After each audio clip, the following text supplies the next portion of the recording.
Hi there, I'm Delphine. My sister threw a birthday party, and everyone was invited, except me. No warning, no reason, just silence. Then I found out it wasn't a mistake, it was planned. My own mother told her not to include me. And the worst part? It wasn't the party. It was realizing they've been erasing me for years, mocking my job, calling me too serious, sending my gift back without a word. So I packed my bag and disappeared. But what happened after I left? Let's just say, when the truth came out, the party didn't just fall apart. It exploded. It was a slow Saturday morning in Asheville. I was still in my robe, standing barefoot in the kitchen, waiting for the kettle to finish its familiar whistle. The soft hum of cicadas filtered through the window screen, and for a second, everything felt comfortably quiet. I reached for my phone to scroll, something mindless while the coffee steeped, but the first post on my feed stopped me cold. There she was, Marla, my sister, grinning in a group selfie at pre-birthday brunch. Filtered sunlight washed over their table full of mimosas, flowers, and at least 12 faces I recognized. My stomach dropped before my brain caught up. I blinked, then I scrolled. Another angle, another shot of Marla holding up a birthday babe card. Still nothing from me, no invite, no heads up, not even a wish you were here. I stared at the photo a little too long. Then I closed Instagram. Reopened it. Same photos, same knot in my chest. I flipped over to my texts. Nothing new from Marla. I scrolled back through our last conversation, 2 weeks ago, me asking if she wanted to grab lunch when I was free on a Tuesday. She left it on read. I sat down at the kitchen table and held the mug like it might offer an answer. Surely it was a mistake. Maybe it was last minute. Maybe it was a surprise thrown by friends. I opened the group thread with our cousins. No messages there either, but Odessa had posted a story. The same damn brunch. Only this time I could hear Ramona's voice in the background, laughing. I sent Odessa a quick message. Hey, random question. Was that brunch for Marla's birthday? Her reply came 10 minutes later. Yeah, kinda last minute. They said it didn't make sense to invite everyone. Aunt Ramona told Marla not to bring heavy energy into the day. I stared at that line. Heavy energy. Right. I didn't answer Odessa. There was nothing left to say. By noon, I'd talked myself halfway out of being hurt. Maybe they wanted something more upbeat. Maybe I'd been distant lately. Maybe they didn't know how I'd take being around new people. But then again, wasn't I family? Wasn't I the one who helped Marla move across 3 states when she quit her job in Ohio? Wasn't I the one who drove our mother to her post-op appointments when nobody else stepped up? I waited until later that afternoon to call Mom. I didn't want to sound bitter. I just needed to understand. She picked up right away, that familiar cheer in her voice. Hey, sweetheart, everything okay? I tried to keep it level. Did you know about Marla's brunch this morning? There was a pause. Then she exhaled like she was already tired of the topic. Oh, honey, that was just a little gathering. You're reading into it. No one told me. It wasn't that kind of event, she said. Just a few of the girls from her Pilates group. She had balloons that said birthday queen. I said it flat. Odessa was there. Ramona, too. Mom gave a soft chuckle, that condescending hum she uses when she wants to act like I'm being ridiculous. It wasn't for you, sweetheart. That's all. You know how these things go. I paused. Let that settle. It wasn't for me? Sometimes it's just easier when everyone's energy matches, she continued, oblivious or maybe just willfully blind. Marla didn't want anything heavy. I think you understand. No, I replied slowly. I really don't. Well, don't make this bigger than it is. There it was, that tone, as if I were always the one turning things into something more, as if I hadn't spent the last decade absorbing every slight, every cold shoulder, every missed invitation without making a scene. After I hung up, I didn't move for a long time. I just stared at the floor, letting the static buzz in my head fill the space where words should have been. My heart didn't race. My chest didn't burn. It was a different kind of ache. Duller, heavier, familiar. Later that night, Odessa texted again. I didn't ask, but she sent it anyway. Ramona told Marla not to invite you because you tend to make things serious. I didn't even bother replying. I wasn't crying. I didn't feel explosive rage or heartbreak. What I felt was deeper, like something slowly detaching itself. A strand that had held me tethered finally slipped loose. That night, instead of watching a movie or folding laundry like I normally would, I opened my laptop. I typed in solo beach vacation and let the search bar fill with possibilities. Cabo, Santa Barbara, Palm Springs. I was done wondering what I did wrong. They wanted a celebration without me? Fine. I'd give them silence, and let's see how well they enjoy it. After closing my laptop that night, I lay still in bed for hours. No television, no music, just silence and the low hum of the fridge in the kitchen. I didn't cry. I didn't rant or spiral into dramatic thoughts. Something inside me had simply shifted, quietly, permanently. The next morning, I turned my phone to silent and took a walk near Carrier Park. The air was crisp, the sun playing peekaboo through the trees, and for once the chaos of my family felt miles away. That peace lasted almost 48 hours. On Tuesday afternoon, as I sat with a cup of tea and a worn-out copy of The Untethered Soul, my phone buzzed across the table. Marla, hey, coffee this Friday? Just that. No apology, no context, no mention of the brunch. I stared at the screen long enough for it to dim. My first instinct was to delete the message and keep moving. But something in me, the part that used to make excuses for her, wondered if she'd finally grown up. Or maybe I was just curious enough to see how far she'd lean into the lie. Me. Sure, where? She sent a location downtown, a popular cafe where people pretended to journal, but mostly watched each other in overpriced sunglasses. The kind of place she loved for the vibe and the hashtags. I showed up 5 minutes early. I wasn't nervous, I was prepared. Prepared for her to spin a new version of events. Prepared to be patient, but not polite. I wore my soft gray sweater and left my makeup minimal. Nothing performative, just myself, fully present. She walked in right on time, all smiles and bounce, like we hadn't gone days without speaking. You look refreshed, she said, sliding into the chair opposite me. I tilted my head slightly. Thanks. She waved over the server with a practiced flick of her hand, then turned back to me.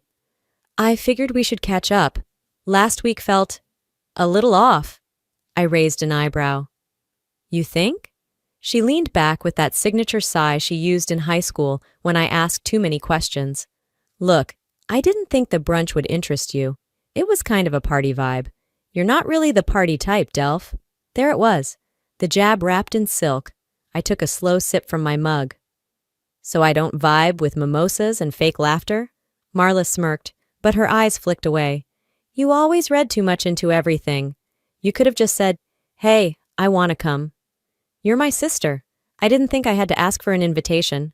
She shrugged. You've just always been more intense. I wanted the day to be light. I let the silence sit. I wanted her to feel it, but she filled it anyway. Don't get all worked up again, she added, trying to laugh. Remember when I told that story about your therapy stuff?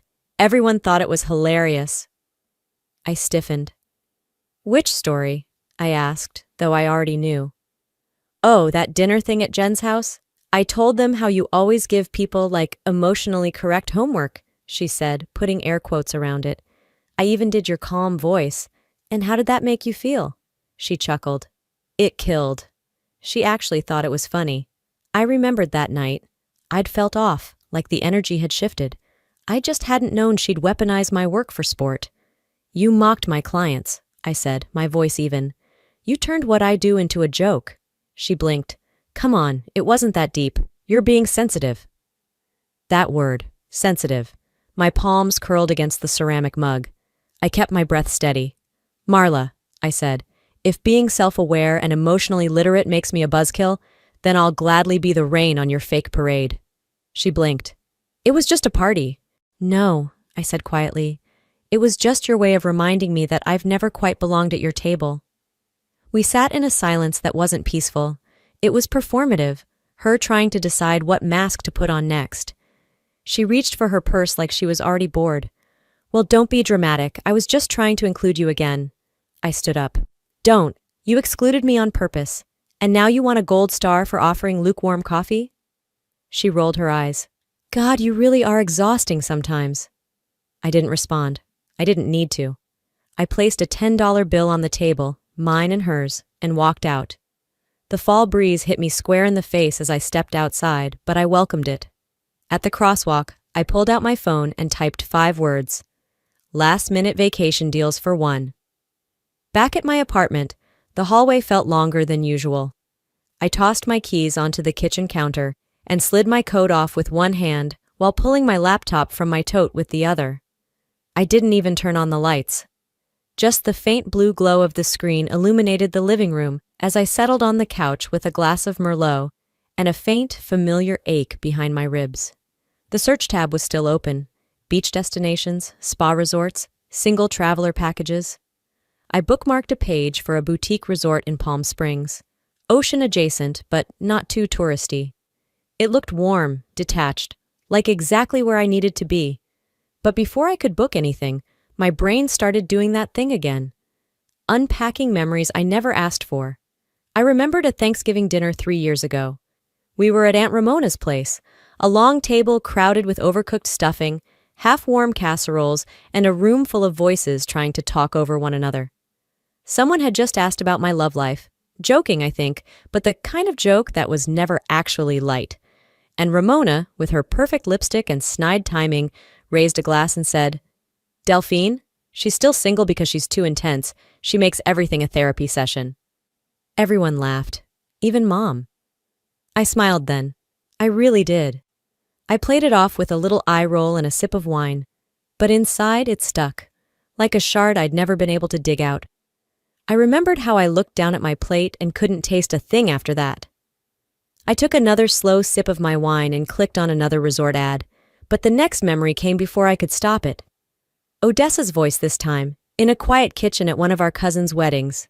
She'd pulled me aside almost apologetically and said, "Just so you know, your mom told Marla not to invite you to her engagement party. She said you'd overanalyze everything and make it awkward." I'd brushed it off in the moment, told Odessa it was fine, I probably would have skipped it anyway. But I remembered going home and staring at my phone, wondering how many other things I'd been strategically cut from. So no, it wasn't just a birthday brunch. It was a pattern, a quiet removal, a way of making me feel like an accessory they could leave behind when the room didn't call for depth. The phone buzzed against my leg. A new message from Mom. Corliss. "Hope you and Marla cleared things up. Let's avoid more drama, okay?" I didn't respond right away. I let the words sit there, dry and shapeless. They sounded like peace, but tasted like blame. I hadn't heard those exact words in years, but I could hear the old ones hiding beneath them. "You've always been the one to ruin the mood." They used to say it when I cried at Grandma's funeral, while everyone else posed for family pictures. When I brought up Dad's absence during Christmas and got the "why can't you just enjoy today" treatment. I'd spent a lifetime absorbing these messages. They never screamed, but they built a prison just the same, one soft jab at a time. I closed the text and opened a blank page in my journal. "I've been the emotional sponge for this family long enough," I wrote. "I'm done playing the part they cast me in." Then, with my heart thumping at a calm, even pace, I went back to the booking site. This time I didn't browse.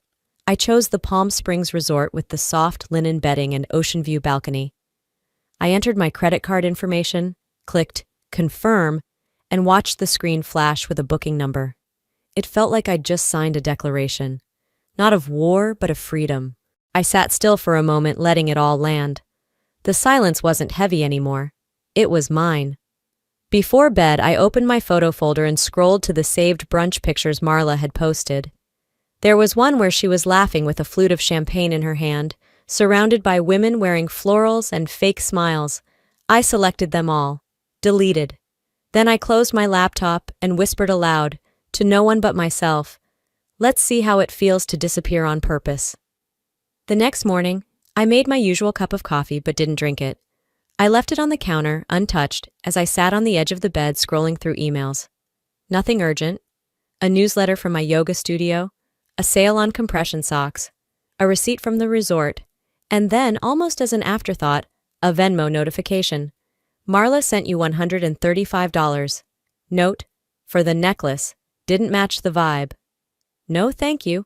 No, I appreciate the gesture. Just that. Didn't match the vibe." I stared at the screen like it had spoken out loud. She didn't return the necklace, just the money. A refund. Like I was a failed transaction. I remembered picking out that necklace. It was delicate, custom-made, sterling silver with 3 small birthstones, mine, hers, and our late grandmother's. I'd spent weeks deciding on it. I'd written a small note in the box, too, because some ties aren't just blood, they're choice. She didn't even mention the note, didn't ask if I wanted it back, just wiped it away with a refund. I locked my phone and sat in silence, my fingers resting lightly on my knees. I knew better than to expect grace, but even still, that stung in places I thought had gone numb. Later that afternoon, while folding laundry and trying not to think, Odessa's name flashed across my phone. Odessa. Just so you're not blindsided, they moved the party up. It happened last night. I froze mid-fold. I opened Instagram and typed Marla's name into the search bar like it owed me answers. The first story hit immediately. Her beaming, arms around a cluster of people, balloons floating behind her. Surprise pre-birthday bash! There were over 50 people there. I counted. Even Ramona was in a sequined blouse, holding up a glass of champagne next to Mom. Marla wore a sash, a tiara, the works. She hadn't just excluded me. She'd rescheduled the whole event, so I wouldn't come. I clicked out of the app, walked to the kitchen, and gripped the counter until my fingertips turned white. Then I sat down, stared at the refrigerator door for 5 whole minutes, and told myself not to scream. That's when Odessa sent the second message, this time a voice memo. "Hey, I'm not trying to stir anything," she said softly, "but I thought you should know. They planned it that way on purpose. Your mom literally said, it'll be less awkward without Delphine." There was a pause, then a sigh. "I'm sorry, I hate being in the middle. I just didn't think it was fair not to tell you." I played it again, and then I deleted it. Not out of anger, but because I refused to let it live in my phone like some invisible bruise I'd poke over and over. Instead, I opened Airbnb. I'd already booked the resort. Now I needed peace for the in-between. I chose a small house just outside Palm Springs. It had white stucco walls, an outdoor shower, and a cactus-lined driveway. I paid in full, added no guests, and clicked confirm. I didn't post about it, didn't even save the confirmation email to my main folder, but I opened my journal. "They edited me out," I wrote. "Let's see how they do when I truly go missing." That evening, as the sun dropped behind the Blue Ridge Mountains, I laid my suitcase open across the bed. I pulled a few dresses from the closet, nothing flashy, just linen and cotton and a bathing suit that still had a tag on it. Before zipping it shut, I grabbed my charger, my book, and one final thing, the tiny photo of Grandma that I kept taped behind my mirror. She would have told them all off, I thought. I didn't cry. I just folded the image into a scarf and tucked it in the side pouch. Then I looked at my reflection, at the woman who'd once begged to be included, and said it aloud. They wanted me invisible. Let me give them what they asked for. The sky was still heavy with night when I zipped my suitcase shut, slid on my sandals, and tucked the scarf into the side pocket. The one I always used for important things. The scarf wasn't fancy, just soft. And it held Grandma's photo, carefully folded inside. A quiet anchor. I didn't send a text. I didn't write a note for the fridge. I didn't pause in the hallway to listen for a sign, a voice, a reason to stay. I simply left, closing the door behind me as gently as I could, as if to say goodbye without needing to be heard. Outside, Asheville was still asleep. The morning air was cool and still, painted with a faint lavender hue where the sky flirted with dawn. I wheeled my carry-on across the porch and down the steps, each click of the wheels echoing louder than my thoughts. At the airport, the line was short, a blessing I didn't ask for, but took gladly. By the time my flight taxied to the runway and lifted off the ground, the sun had spilled over the Blue Ridge Mountains, stretching light across the clouds like a silent promise. I didn't look back. I didn't open my messages. I just reached for my phone and switched it to Do Not Disturb. That, too, was a kind of takeoff. Dallas was just a layover, but it could have been another life. I moved through it like a ghost, quiet, intentional, untouched. When I boarded my second flight to Palm Springs, I sat by the window, let the warmth of the rising sun seep through the glass, and finally exhaled. Touching down in California felt like stepping into another dimension. The heat was dry, sure, but it wrapped around me like something familiar, yet entirely new. I squinted up at the sky. It was wider here. Or maybe I just felt smaller. In a good way. You can fly across the country and still carry the same baggage, I thought, tugging my tote strap higher on my shoulder. But maybe this time I won't unpack it. At the resort, the concierge greeted me with a smile that was a little too practiced and a tray of lemon water. I took the glass, not because I wanted it, but because I could. A choice. Mine. My suite was quiet elegance. Crisp white sheets. A massive window that opened to a view of the hills, and a balcony that looked like it had been built for peace.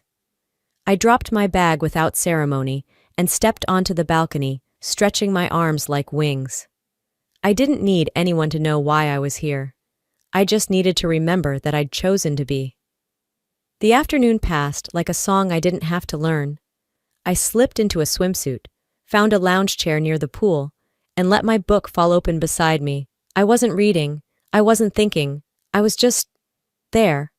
And then the buzz.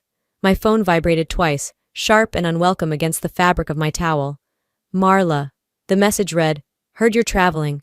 I figured you wouldn't come anyway. Not everyone needs you all the time, you know?" That was it. No emoji, no question. Just a sentence soaked in the kind of sugar that leaves your mouth dry. I stared at it, once, then again. A laugh broke out of me. Quiet, hollow, but honest. I hadn't expected rage, or sadness, just this strange, exhausted clarity. I whispered to the breeze, "Not everyone deserves me either." I didn't answer. Didn't need to. Instead, I opened my gallery and took a picture of the drink on the table beside me. Bright orange, silly umbrella, my toes in the bottom corner, ocean in the background. I didn't post it. Not yet. I let the words in her message sit beside me like someone I didn't invite but couldn't quite make leave. That voice. It wasn't new. It echoed with something I'd heard before. Years ago, at one of Mom's anniversary dinners, after another emotional cleanup session following one of Marla's outbursts, Odessa had leaned in and said it like it was the weather. "You know you're the emotional trash bin for this family, right?" I'd blinked at her. "Excuse me?" She didn't flinch.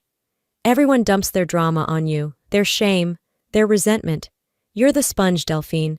You soak it up so they don't have to look at their own mess. Then you wring yourself out in time for the next gathering." I hadn't known what to say then. But now, here far away, held by sunlight and silence, I understood. They weren't just careless. They were conditioned. And I had allowed it. Until now. After a long soak in the tub, I wrapped myself in the resort's robe and tied my curls up. I scrolled through spa options and booked the most expensive one.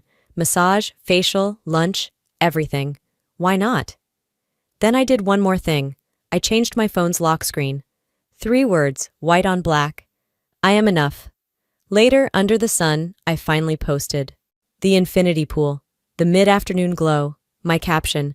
Relearning how to belong to myself. It didn't take long. The screen lit up. Mom, Marla, Odessa, others. Missed calls. "Where are you? Call me. You need to stop this." I didn't reply. Instead, I walked to the beach bar, ordered something fruity and over the top, and asked for a blank postcard. Back in my lounge chair, I wrote just one sentence. "I choose me this time." And for the first time in a long time, that felt like the only truth that mattered. The postcard still sat on the nightstand beside me, curling slightly at the edges from the ocean breeze I'd let sweep through the room all night. I hadn't sent it. I didn't need to. It wasn't for them. It was a strange kind of peace, waking up without bracing for the first message, the first slight, the first apology that's not an apology. Instead, sunlight spilled across the floor, warm and soft, and I opened the blinds with a smile that felt unstolen. I brewed a cup of hotel coffee, carried it out to the small patio, and let my bare feet rest against the cool tile. There were no sirens in the distance, no text alerts, no family drama waiting like a trapdoor under my morning, until Odessa broke the silence. Her message was short. "Odessa, not sure if you've heard, but Vernon walked out in the middle of the party." I blinked at the screen, read it again. Walked out? I set the coffee down and pulled the robe tighter around me. The text sat there like a dare, some proof the universe was, for once, on time with its receipts. Vernon had been Marla's boyfriend for almost a year. He wasn't flashy, but he was grounded, steady in a way she'd always claimed to want, but never knew how to handle. And now, apparently, he was done handling it. I typed, "Why?" Odessa replied quickly, "All I know is..." They were in the middle of the cake thing, and he just walked out. No big speech, no scene, just left. The edges of my lips curled. It wasn't joy, it was validation. Weeks earlier, Vernon had DM'd me, out of nowhere. "Hey, weird question. Does Marla ever, twist things?" I'd stared at the message, my thumb hovering over reply for a long time, but I hadn't responded. Still, I remembered thinking, so it's not just me. He had seen it too. And maybe that tiny question, so cautiously worded, had been his first crack in the foundation. Maybe he'd been weighing the lies in her stories against the truth in her tone. And maybe last night, the scales finally tipped. I wasn't there. I hadn't even thought about being there. But apparently, I was everywhere. By late morning, I'd finished breakfast and walked back out to the patio when Odessa sent the video. "You'll want to see this." Someone live-streamed part of the party. I opened the clip expecting something blurry, half-heard. Instead, it hit like a slap in slow motion. Marla, champagne in hand, tipsy but poised, was doing an impression. Of me. Therapist's voice, slow breathing, mock empathy. "How do you think that made you feel, Marla?" she said in a sing-song tone, pretending to cradle a notebook and frown like a cliché. The room laughed, loud, unfiltered. In the background, Corliss stood silently beside the buffet, sipping wine, saying nothing. I didn't finish the video. I didn't have to. The audience had clapped. The performance had landed. She mocked the one thing I held sacred, my work, my words, my way of trying to help people. And she did it while I was hundreds of miles away, trying to stitch myself back together. I deleted the video and placed the phone screen down. No rage, just air, space, quiet. Later, as the sun softened into late afternoon, I posted another photo. A sunset reflected off the pool's surface, framed by palm trees. Caption: "Healing uninterrupted." Within minutes, the replies began. "Where are you? That doesn't look like Asheville, LOL. Even Odessa. They're panicking." I responded with 3 words. Let them panic. Because for the first time, their chaos didn't belong to me. Dinner was quiet, solo, perfect. A book in one hand, a sparkling drink in the other. I didn't need company. I had clarity. I had peace. But the silence didn't last. Back in my room, I checked my phone once more out of habit. 8 missed calls from Mom, 3 texts from Marla, another 4 from Odessa. The last one made me pause. "Corliss, your silence is what's hurting Marla most.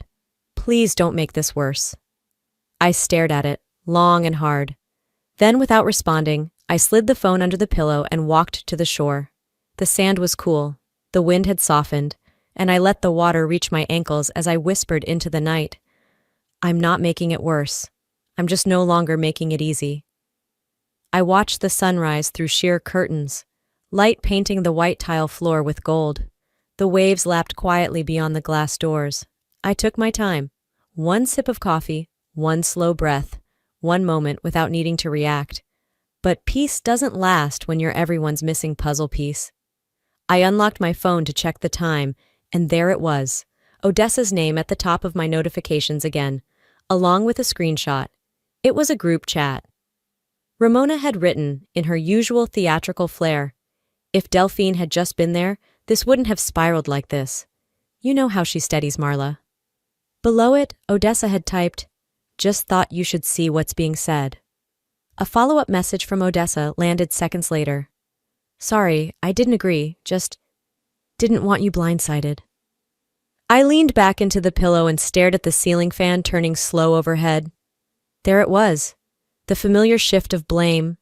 They couldn't get their perfect evening, so naturally, blame the person who wasn't even there. I didn't respond. A few hours later, my phone buzzed again. This time it was a FaceTime call from Corliss. I let it ring through once, twice. Then I picked up. Her face filled the screen, eyes tight, mouth too calm to be sincere. "Hey, baby," she said gently, like I was a skittish cat. I didn't say anything. "Look," she continued, voice trembling like she'd rehearsed it in front of the mirror. "I know things have been tense, but this isn't the time to dig our heels in. She's a mess, crying nonstop. Vernon won't pick up her calls. Everyone's shaken." I took a long sip of my orange juice. "Uh-huh." Her tone shifted, like flipping a switch. "You've always been the one who kept the peace, Delphine. You're the fixer. We need you. Marla needs you. Twist the knife, why don't you?" I stared directly into the camera. "I didn't run, Mom. I left. There's a difference." She blinked. "That's not fair." "No," I cut her off. "What's not fair is asking me to clean up a mess I wasn't invited to." Silence. Her jaw tightened. Her eyes darted off screen, maybe checking to see if anyone overheard. "Don't make this worse," she said finally. There it was again. That phrase. Like I was the problem. Like my absence had undone an entire party, an entire family. I ended the call without saying goodbye. Later that afternoon, I lounged poolside with a book in my lap, the sun warming my legs, when Odessa messaged again. "Heads up. Marla's telling people you're jealous, that you're spiraling, unstable." I let out a sharp breath. Not quite a laugh. Of course she was. When Marla couldn't control the narrative, she'd burn the script and write a new one. One where she was the misunderstood heroine, and I was the dramatic sister unraveling in the background. I opened Instagram. Sure enough, there it was. A blurry picture of her with the caption, "Surround yourself with light when others bring storms." And the comments, vague enough to slip under scrutiny, but knowing eyes could see the target. She's always been extra. Sometimes people show their true colors. "I'm sorry you're going through this." I felt nothing, not rage, not humiliation, just clarity. Like the final puzzle piece snapping into place and confirming the picture I didn't want to admit I'd been seeing for years. I pulled up my contacts, scrolled to Corliss's name, hovered for a second, and hit block. Then Marla's name. Typed a message. "If your version of sisterhood is exclusion and slander, consider me relieved of duty." Deleted it. Blocked her too. Finally, I messaged Odessa. "Tell them I won't be answering anymore. I've given enough." That was it. No paragraphs, no emotional epilogues, just a decision. The breeze carried a faint smell of sunscreen and salt as I closed my phone and booked a sunset cruise departing in 2 hours. I needed to be near the water again, somewhere without voices tugging at my conscience. As I fastened the clasp of my sandals and grabbed my tote, Odessa's final message came through. "You're not going to believe what Grandma just said." I paused, smiled, and typed back, "I'll believe it when I hear it." The boat rocked gently under me, a rhythm I hadn't known I'd craved until I leaned into it. I stretched out in the deck chair, drink in hand, and opened Odessa's message.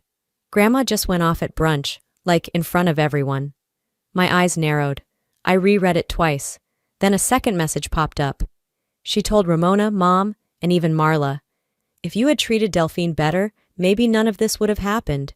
You pushed the one steady person out, and now look at the mess you're in." I blinked at the screen and let out a short, stunned laugh. Not bitter, not mocking, just amazed. Grandma Edith. Of all people, she was the one who never raised her voice, never took sides. She'd always been the one stirring the gravy at Thanksgiving while everyone else stirred the pot. And now she was the one finally calling the circus what it was. I looked out at the endless ocean and took a breath that felt 3 years overdue. A final notification buzzed. Odessa had sent a voice note this time. "Also," her voice whispered, like she didn't want anyone hearing, "Grandma found out you weren't invited on purpose. She's livid. She told Mom. So you lied to me too?"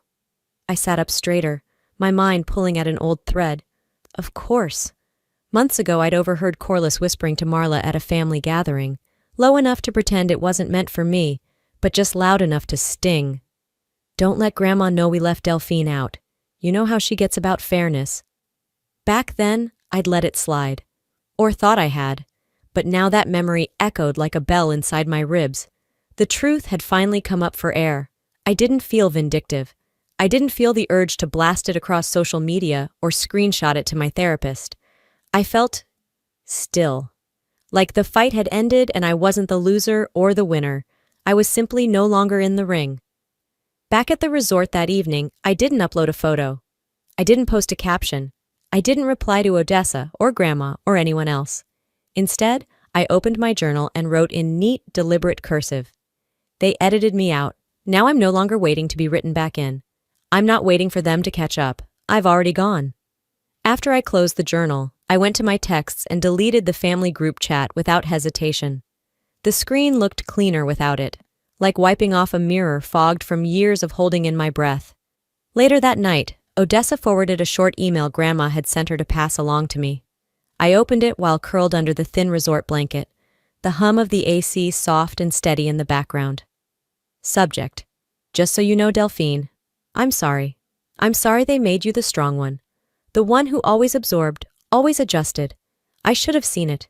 I should have asked better questions. You deserved more than what they gave. More than what I allowed them to give. Whatever you do next, know I love you. I see you now. Love, Grandma Edith. I didn't cry. Instead, I saved the message in a folder on my phone titled, Proof I'm Not Crazy. Then I whispered like a benediction, Thank you. It wasn't reconciliation, but it was recognition, and that was enough. The next morning, I extended my stay at the resort, just one more day. Not because I was hiding, but because I was no longer rushing toward anything. I walked down to the spa lounge with my tea and stared out at the poolside palms swaying in the breeze. My phone vibrated once in my pocket. A direct message had come through from a cousin I hadn't spoken to in years. Whatever really happened, just know, some of us are proud of you. Not everyone believed the noise. I read it 3 times. I didn't need it, but I appreciated it. I typed my reply slowly, choosing my words like they mattered. One day I'll tell my side, but not today. I put my phone away and let the moment stay mine. The ocean was gentler that morning. I sat at the edge of the infinity pool, my feet trailing through the water as the horizon melted into soft blues and golds. My suitcase was zipped and waiting by the sliding door upstairs. My flight home was in 4 hours, but I wasn't rushing. Not today. I sipped the last of my tea, lukewarm now, and leaned back into the lounge chair, letting the final rays of vacation sun warm my skin. My phone buzzed once in my bag. I didn't check it right away. Eventually, curiosity won. I unlocked it to see Odessa's name across the screen. A screenshot, a group chat I wasn't part of. I enlarged the image. Ramona. Delphine's absence is the reason this spiraled. If she had just shown up... Corliss. We're trying to move past it. Please stop dragging this out. Marla. I'm not the villain here. She's been dramatic for years. This isn't new. I stared at it, the same way you might stare at an old bruise, knowing how it got there, but no longer flinching. I left the message on read. No replies, no inner monologue, no rise in my chest, just quiet. They were still talking about me, still trying to find a place to lay blame, still spinning the wheel of guilt and hoping it landed on my name. But I wasn't on that board anymore. I stood and padded back into my suite. I had a few minutes left before checkout. I opened my journal for one last entry. I left for peace. I'm not returning for chaos. Simple, true, enough. By the time I reached the airport, the vacation haze had lifted but hadn't disappeared. Palm Springs had worked something loose in me, like shaking sand out of the folds of a closed towel. The residue of years, shaken free. I landed in Asheville just after sunset. The air was cooler, more grounded. There were no palms, no salted breezes, but there was still a softness to it. At the grocery store near my apartment, I picked up essentials: milk, tea, fresh greens, a small bouquet of sunflowers. At home, I watered my plants, swept the floor, and tossed my laundry into the machine. The kind of chores that once felt like routines now felt like mine again. Not obligations, just life. There were no voicemails, no texts I hadn't already muted. I unpacked slowly, carefully, hung up the dresses I had barely worn, laid the scarf with Grandma's photo back behind the mirror, and then I noticed it. A small box at the door slipped through the mail slot sometime while I was gone. I recognized the handwriting immediately, familiar looping cursive, slanted slightly to the right. Inside the box, wrapped in tissue paper, was a silver bracelet. Not flashy, just elegant. Subtle etching on the inside. You are not too much. And a note. Delphine, I can't change what they did, but I can say this. Asterisk. You never had to fight to be seen by me. I've seen you all along. With love, Grandma Edith, asterisk. I pressed the bracelet to my chest and let the tears sit in my eyes without falling. Just warmth, not ache. I didn't reply. I didn't forward it to anyone. I didn't post about it. I just held the moment. That evening, I curled up on the balcony with a blanket, tea in hand. The mountains stood silent in the distance, cradling the skyline in their old arms. A single star blinked above them. I took a long breath in and let it out slowly. Not everything had healed. Not all the pain had disappeared. But it wasn't raw anymore. It was just part of the landscape now. Not something to hide. Not something to explain. Just mine. I picked up my journal again, one last time for that week. I didn't need revenge. I needed freedom. And now, I write the rest of my life without waiting for them to read it. Then I put the pen down and let the quiet stay. And if you're still with me now, I want to leave you with this. Sometimes healing isn't loud. It's not a final confrontation or a perfectly tied bow. Sometimes it's walking away without needing to slam the door. Sometimes it's letting people misunderstand you and finding peace anyway. I used to believe that being quiet meant being passive. But now, I know it can mean power. Silence isn't always weakness. In my case, it was finally my choice. So if you've ever felt overlooked, like the peacekeeper, like the one expected to carry more than your share, just know this. You don't have to keep proving your worth to people committed to misunderstanding you. You are not too much. You are simply too real for people who prefer pretend. Now I'd love to hear from you. Have you ever had to walk away from a family dynamic that no longer served you? Do you believe healing can happen without an apology? Or maybe you're still in the middle of your own story. Leave me a comment and tell me where you're watching from. If this story resonated with you, even just a little, type 1 in the comments so I know you're out there. And if you disagreed, that's okay too. I'd still love to hear why and where you're tuning in from. Don't forget to subscribe to this channel if you want more stories that speak from the heart, challenge toxic cycles, and honor the strength it takes to choose yourself. Hello, my name is Vera. My sister used to mock me for not having a job. At every dinner, every chance she got. What no one knew was, I had quietly built the company she worked for. And when I found out she used my own ideas to climb the ladder, I didn't yell. I fired her. But that's not even the worst part. The real betrayal? It started long before that, with a forged deed, a stolen identity, and a lie so deep it nearly erased me. Why did my own family try to shut me out of everything I built? They say brunch is the new Sunday church. At least, that's how Delaney treats it.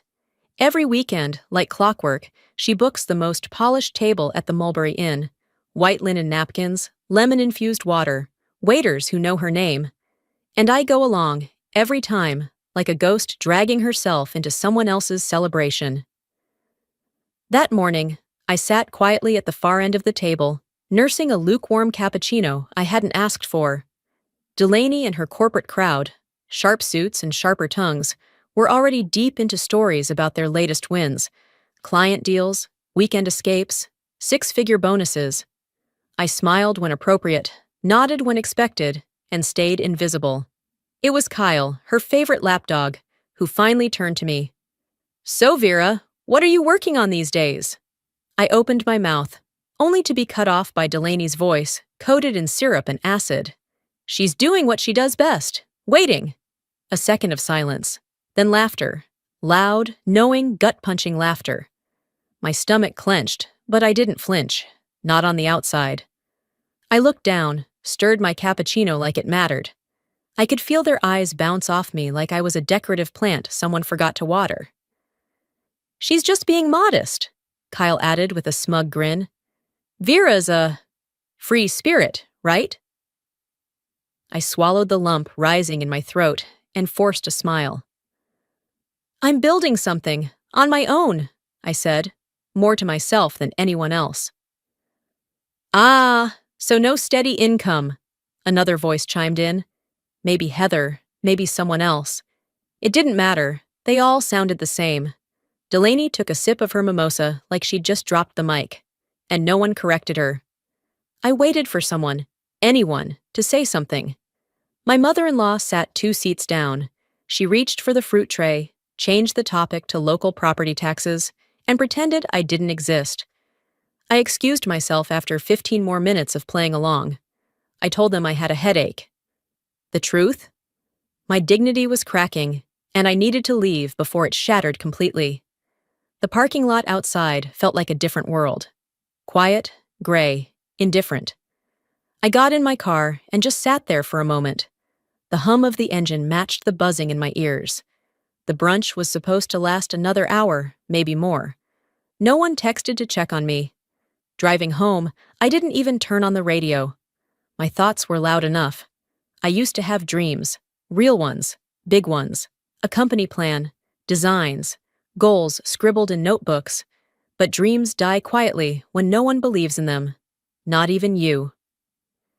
At a red light, I pulled out my phone, opened a resume draft I had been editing for weeks. Every time I looked at it, it felt like I was begging. For a shot. For validation. For someone to care. I hit delete.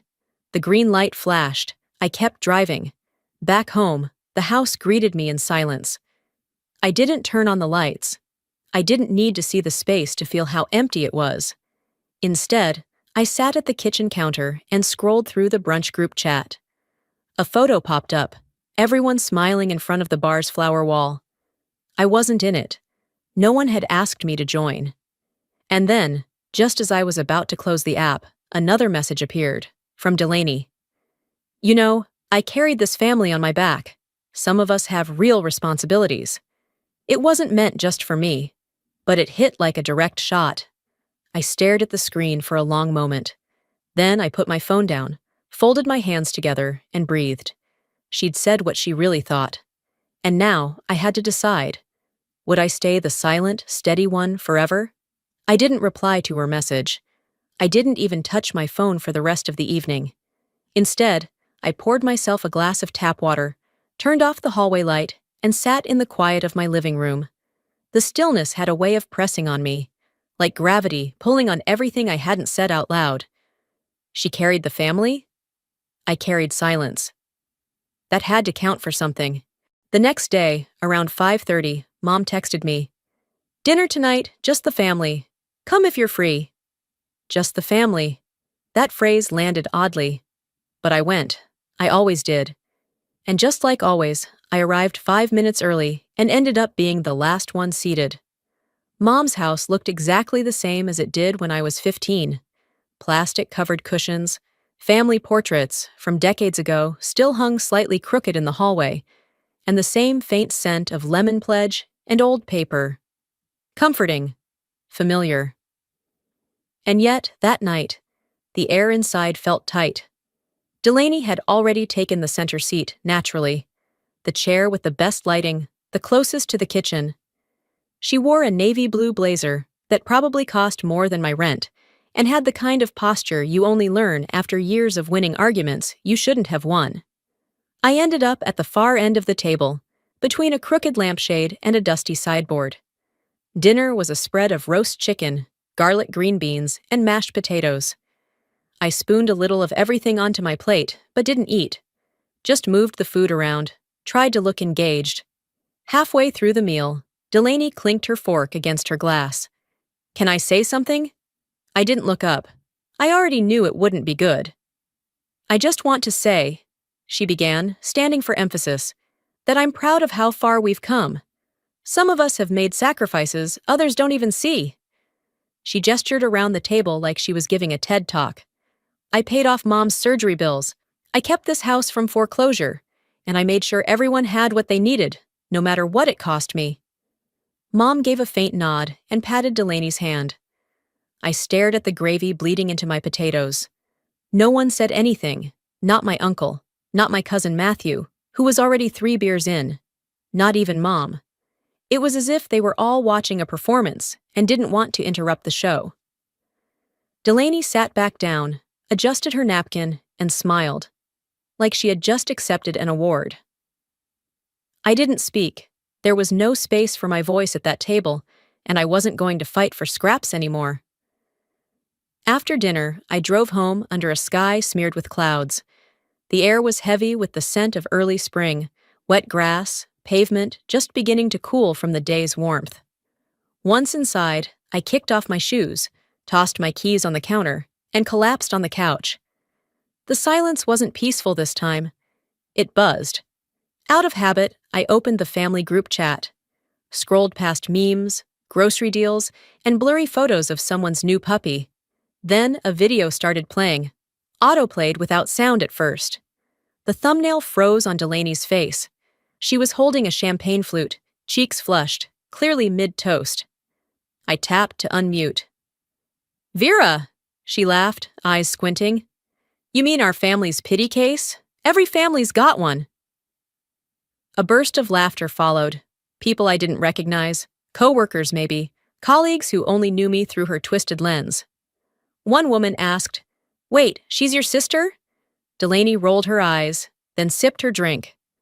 "Only technically." I didn't move, didn't breathe. I let the video play twice, then a third time. Each viewing hit differently. Anger, shame, then something else, something steelier. I downloaded the video, then deleted it from the chat. It wasn't about proving her wrong, not yet. It was about not letting her control the story anymore. Later that night, I stood in front of the bathroom mirror, toothbrush still in hand, not moving. "She thinks I'm disposable," I whispered. My reflection didn't argue. I thought back to college, when professors praised my projects, when I stayed up designing mock-ups, when I once pitched a startup idea that got attention from a local tech incubator. I used to believe I mattered.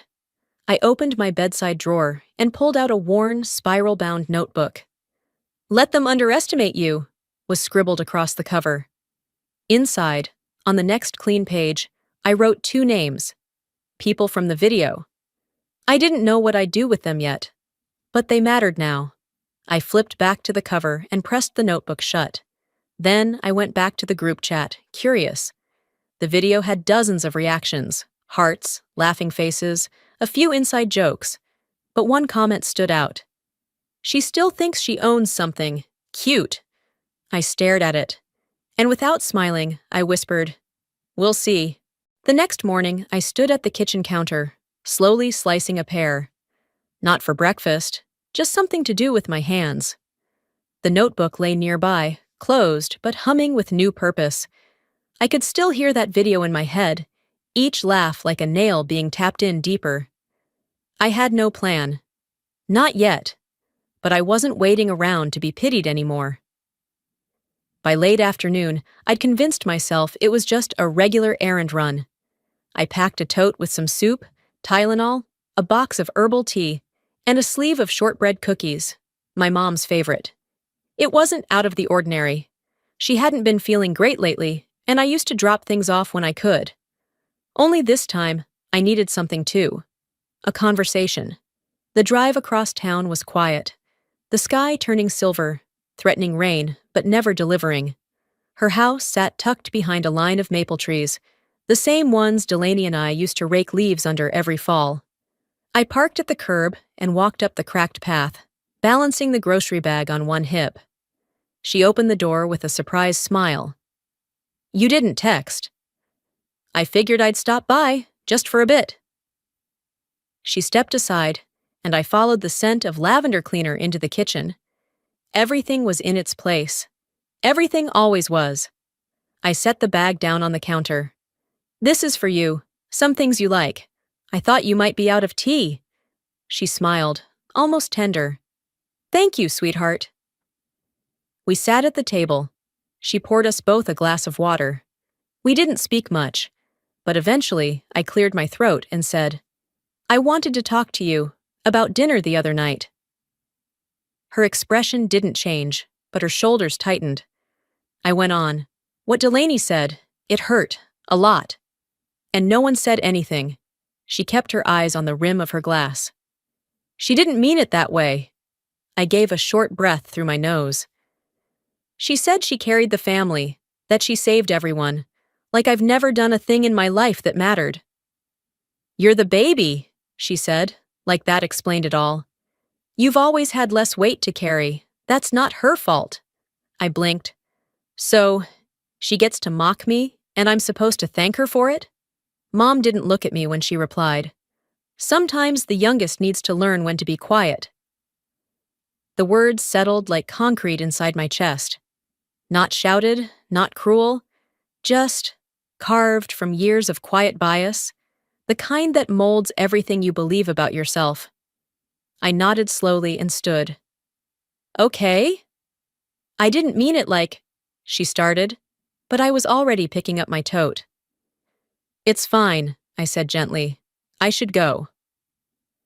The ride back home felt longer, though I took the same route. No music this time. I couldn't bear even a single note. Once home, I sat at my desk and opened the bottom drawer. I hadn't touched it in years. It smelled like dust and something faintly acidic, old glue or dried-out pens. I reached in and pulled out a plastic baggie. Inside, a pale blue ribbon folded unevenly. Science fair. 9th grade. I remembered everything. Staying after school, building the model volcano by myself. Delaney had promised she'd show up. She never did. Mom called that night to say work ran late. I stood outside the gym with that ribbon in my hand, the crowd thinning. No one came. One of the judges had said, "You've got something. You're the one with the spark." But no one at home ever heard those words. Now the ribbon looked faded, its edges frayed. I could have thrown it out. But instead, I slipped it into a folder marked Proof of Me. Inside were old report cards, a few letters of recommendation, and a photo of me giving a talk during senior year of college. I closed the folder and held it for a while. Later that evening, after I changed into sweats and made a cup of ginger tea, I pulled my old laptop out from the hall closet. It still worked, miraculously. I plugged in an old USB backup and waited. Click by click, images unfolded. My senior thesis portfolio, branding projects, user flow mock-ups I'd once been so proud of. Somewhere inside this mess was the version of me I had put on hold. For family, for peace, for nothing. I opened a new tab and searched for local accelerator programs. Found one with an open application window. The form was straightforward.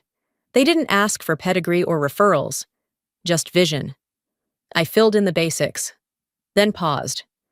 It asked for a business name. I didn't have one. Yet. So I saved the draft and closed the laptop. It wasn't about winning a grant or proving a point. Not really.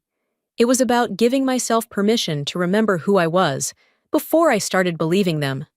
The house was quiet, lights low. I leaned back on the couch, knees pulled up, arms around them. I'd spent most of my life waiting to be seen, to be picked, to be loved the way I loved. But that night, I finally stopped waiting for them to see me. I started learning how to see myself again. The next morning, I made a list. Groceries, laundry, sort through old receipts, check mortgage renewal notice. I didn't think twice when I clicked the email from the mortgage company. It was just a standard reminder. But something about the wording felt off. It mentioned an ownership update and gave me a link to view the most recent title information. I clicked.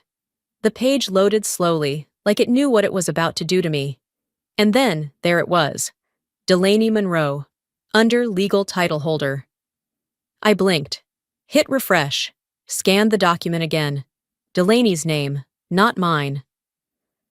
I stared at the screen for several minutes, barely breathing. My stomach clenched in that slow, spreading way that usually comes just before bad news. But this wasn't new.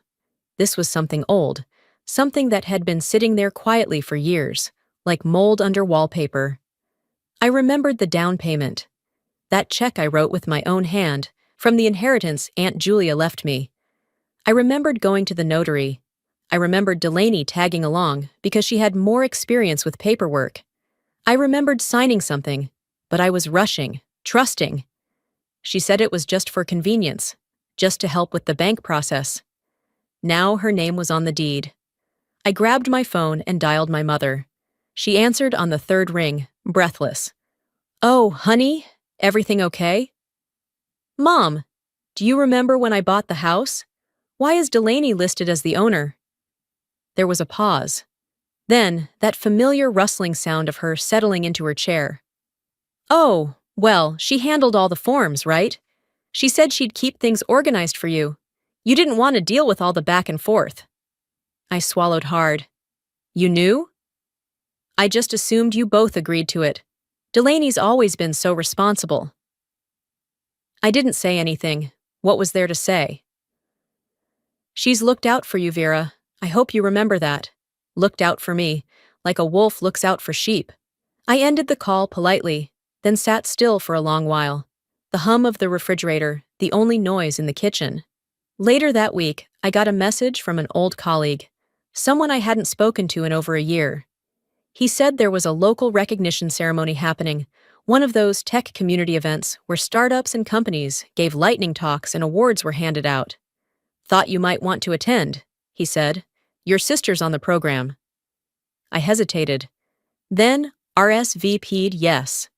The event took place in a renovated warehouse with exposed brick walls and cold brew stations at every corner. I arrived early, took a seat in the back, stayed silent. When Delaney stepped onto the stage, the audience applauded like she was royalty. She wore that sharp navy suit I helped her pick out during a sale at Nordstrom Rack 3 years ago. She smiled, adjusted the mic, and began. "We built this with vision, persistence, and resilience. Our latest accessibility suite comes from a commitment to empowering every user, regardless of ability." My hands went cold. That phrase, accessibility suite, was mine. It was something I had mapped out on the back of a napkin one summer, during a long rant about how apps ignore seniors with tremors and aging eyes. I'd drawn icons, talked through tap sensitivity. I told her about it in her own kitchen, over coffee. She nodded, listened, even said it was smart thinking. And now it was her award-winning idea. She never mentioned me. The applause thundered again as she took a bow. I stood and left before she could spot me, walked briskly to my car, each footstep harder than the last. Once inside, I didn't cry. I just stared through the windshield as the rain finally arrived and tapped the glass in soft waves. That night, I opened a fresh Google Doc and started writing. Not a journal entry, not a letter, a list, with timestamps, names, screenshots, email threads. Then I opened a new tab and typed, "Property title dispute, legal help, Charlotte NC." I found her name instantly, Ruthie Baxter. We were college friends. She'd always had a thing for justice, even when it cost her. I hadn't spoken to her in years, but I found her law firm listed with a specialty in property and IP. I sent an email, straightforward. No small talk. She replied within the hour. "Vera, hell yes, I'll help you. Let's talk tomorrow." And we did. We met the next afternoon at a small cafe just off Tryon Street. She wore a trench coat and carried a binder the size of a small toddler. "Okay," she said, flipping it open. "I pulled the public record already. Your name isn't anywhere on it. But if we can prove misrepresentation or signature coercion, there's a shot. You signed anything under false pretenses?" Yes, I trusted her. "That's not legally binding," Ruthie said with a bitter smile. "But it's a good start." We spent the next hour going over everything I remembered. She asked for any documents I might have kept, any old scans or backups. At one point, she looked up and said, "If Delaney really forged this, we'll make sure she regrets ever touching your name." I nodded. My tea had gone cold, but I didn't notice. It was the first time in a long while I didn't feel alone. Ruthie and I parted ways just before noon. I remember sitting in my car afterward, engine running but unmoving, hands still on the wheel. For the first time in years, I didn't feel like I was playing defense. Something in me had shifted, and I wasn't sure if it was relief or fuel, but I was ready to do something with it. I drove downtown, not for errands, not for a meeting, just for a cup of coffee at the place Delaney and I used to go before things changed. Maybe part of me wanted to reclaim it, or maybe I was chasing something familiar in a sea of things I no longer recognized. The place hadn't changed much. Same burnt orange cushions, same chalkboard menu that never really got updated. I took my drink to the corner table near the window, the one we used to fight over.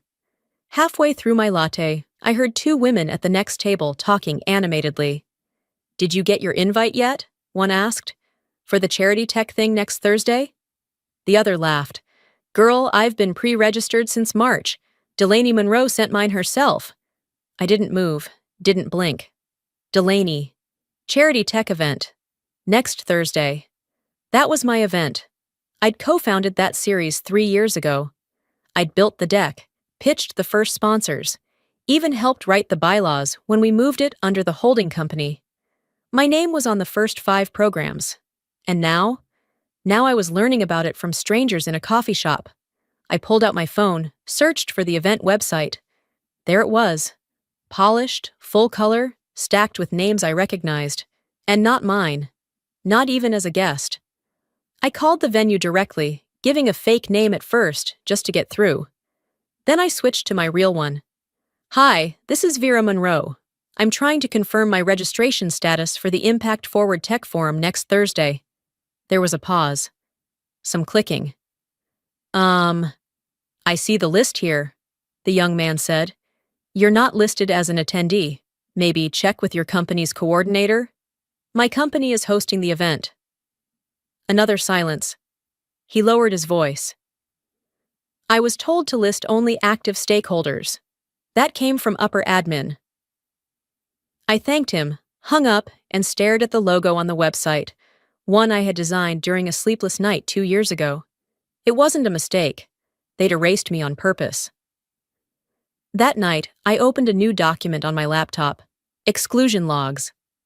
I added the call, the event, the name of the venue contact. I knew it wouldn't matter in court, but it mattered to me. Then I did something I never thought I'd do. I applied for a job at my own company. With Ruthie's help, I created a profile under my middle name, Veronica Gray, a fresh Gmail account, an anonymized phone number, and a carefully edited resume. Same qualifications, same years of experience, but none of the baggage of being the founder who walked away. The position? UX strategist, mid-level, nothing fancy. I submitted the application on a Thursday. By Sunday morning, the rejection came through. "We appreciate your interest in this position. After review, we believe your experience may not align with our current team dynamic. Thank you for considering us." I opened the PDF rejection note. It was signed by the department head, someone Delaney had gone on a girls' trip with to Cabo last fall. I printed it and filed it under bias employment. I didn't feel rage, not even heartbreak, just confirmation. The rot wasn't just Delaney, it was in the air they all breathed. She'd built an entire ecosystem where I didn't belong, not even anonymously. I opened a blank email draft. 2. Delaney Monroe, subject, Forum registration. "Delaney, I noticed I wasn't included on the forum guest list. I'm sure it was an oversight, but wanted to confirm before the event." "Thanks, Vera," I hit send. The response came 12 minutes later. "Hi, Vera. We're focusing this year's invitations on current contributors. That said, you're welcome to attend as a guest of the HR department if needed. Best, Delaney." I reread that line 3 times. Guest of the HR department. I highlighted it in red and took a screenshot. Then I leaned back in my chair, exhaled slowly, and smiled. Not with joy, but with clarity. Good. That's on record now. They'd forgotten the difference between silence and absence. I wasn't gone. I was gathering. I closed my laptop, made myself a cup of tea, and scribbled another note into my legal pad. Next time they see me, I won't need a ticket. Because I wasn't just documenting anymore. I was baiting them. And they were walking right in.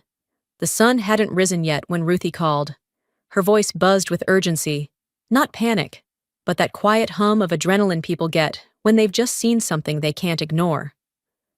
"I have it," she said. An hour later, we met in the dim back corner of a diner on the edge of Matthews. She slid a manila folder across the table like we were trading secrets in a Cold War movie.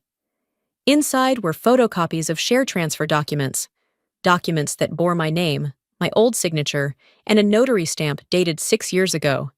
But here's the thing, I never signed those forms. "That isn't my signature," I whispered, flipping the pages. "It's close," Ruthie replied. "But look, see the loop in the M? That's your style now. But this matches the one from your first apartment lease. She duplicated your early signature." I stared at the curve of ink on the page, trying to remember when I'd last used that version of my name. College, maybe. Maybe earlier. "She must have scanned an old co-signed doc," Ruthie added. "A joint agreement, probably. She layered it over new language." "She played the long game," I said. The words fell out of my mouth flat, but they hit like bricks inside my chest. Ruthie looked at me squarely. "We can argue forgery, we can argue coercion, and I've already started drafting a statement of claim. But Vera, you need to be ready. This is war." I nodded once. I didn't flinch. I didn't fidget. I just took a sip of my coffee and felt the bitterness settle into my bones. That bitter was mine now. It would keep me upright. Later that evening, I got home and found something new waiting for me. A manila envelope was taped to my door. I knew before I opened it. I knew by the weight of the paper, by the sharp corners, by the familiar tightness in my jaw. The universe didn't even try to be clever anymore. Inside, a formal notice to vacate. 30 days, signed by the legal property owner, Delaney. The stated reason? Failure to contribute meaningfully to household expenses. I laughed. Not a full laugh. More like air punching through clenched teeth. For 10 years I'd paid that mortgage. Every month. No missed payments. My name wasn't on the deed, but my hands had scrubbed every baseboard, patched every leak. I'd painted that bathroom lavender myself the year after Dad died. Now I was being tossed out like clutter from a garage. I walked through each room, lights off, touched the edge of the windowsill I'd sanded down myself, sat on the floor of the kitchen where I'd once spilled wine, and cried for hours after my first failed product launch. I touched each place I'd poured love into, not just time. Then I stood in the middle of the living room, hands on hips, and whispered to no one, "You think this will break me?" I packed a single duffel bag, one change of clothes, my laptop, the notebook that had grown heavier by the week, and the printout of the eviction notice. The rest? I didn't need it. Let it rot or burn. I'd done a full reset before. I knew how to start with nothing. As the clock struck midnight, I drove to Ruthie's apartment and handed her the folder. She read it again, lips pursed. "We move now," I said. She nodded. "I'll send it to Bryce, IP and real estate litigator. He's discreet." We stayed up till 3 filing affidavits, notarizing statements, backing up timestamps and call logs. I opened a new LLC account under a fresh name, one Delaney wouldn't recognize. I made sure it couldn't be traced. Then I sent 3 emails. First, to the board chair of my original company. Second, to the HR compliance officer. Third, to the brand's public email account for internal submissions. Each message said the same thing, with minor variations.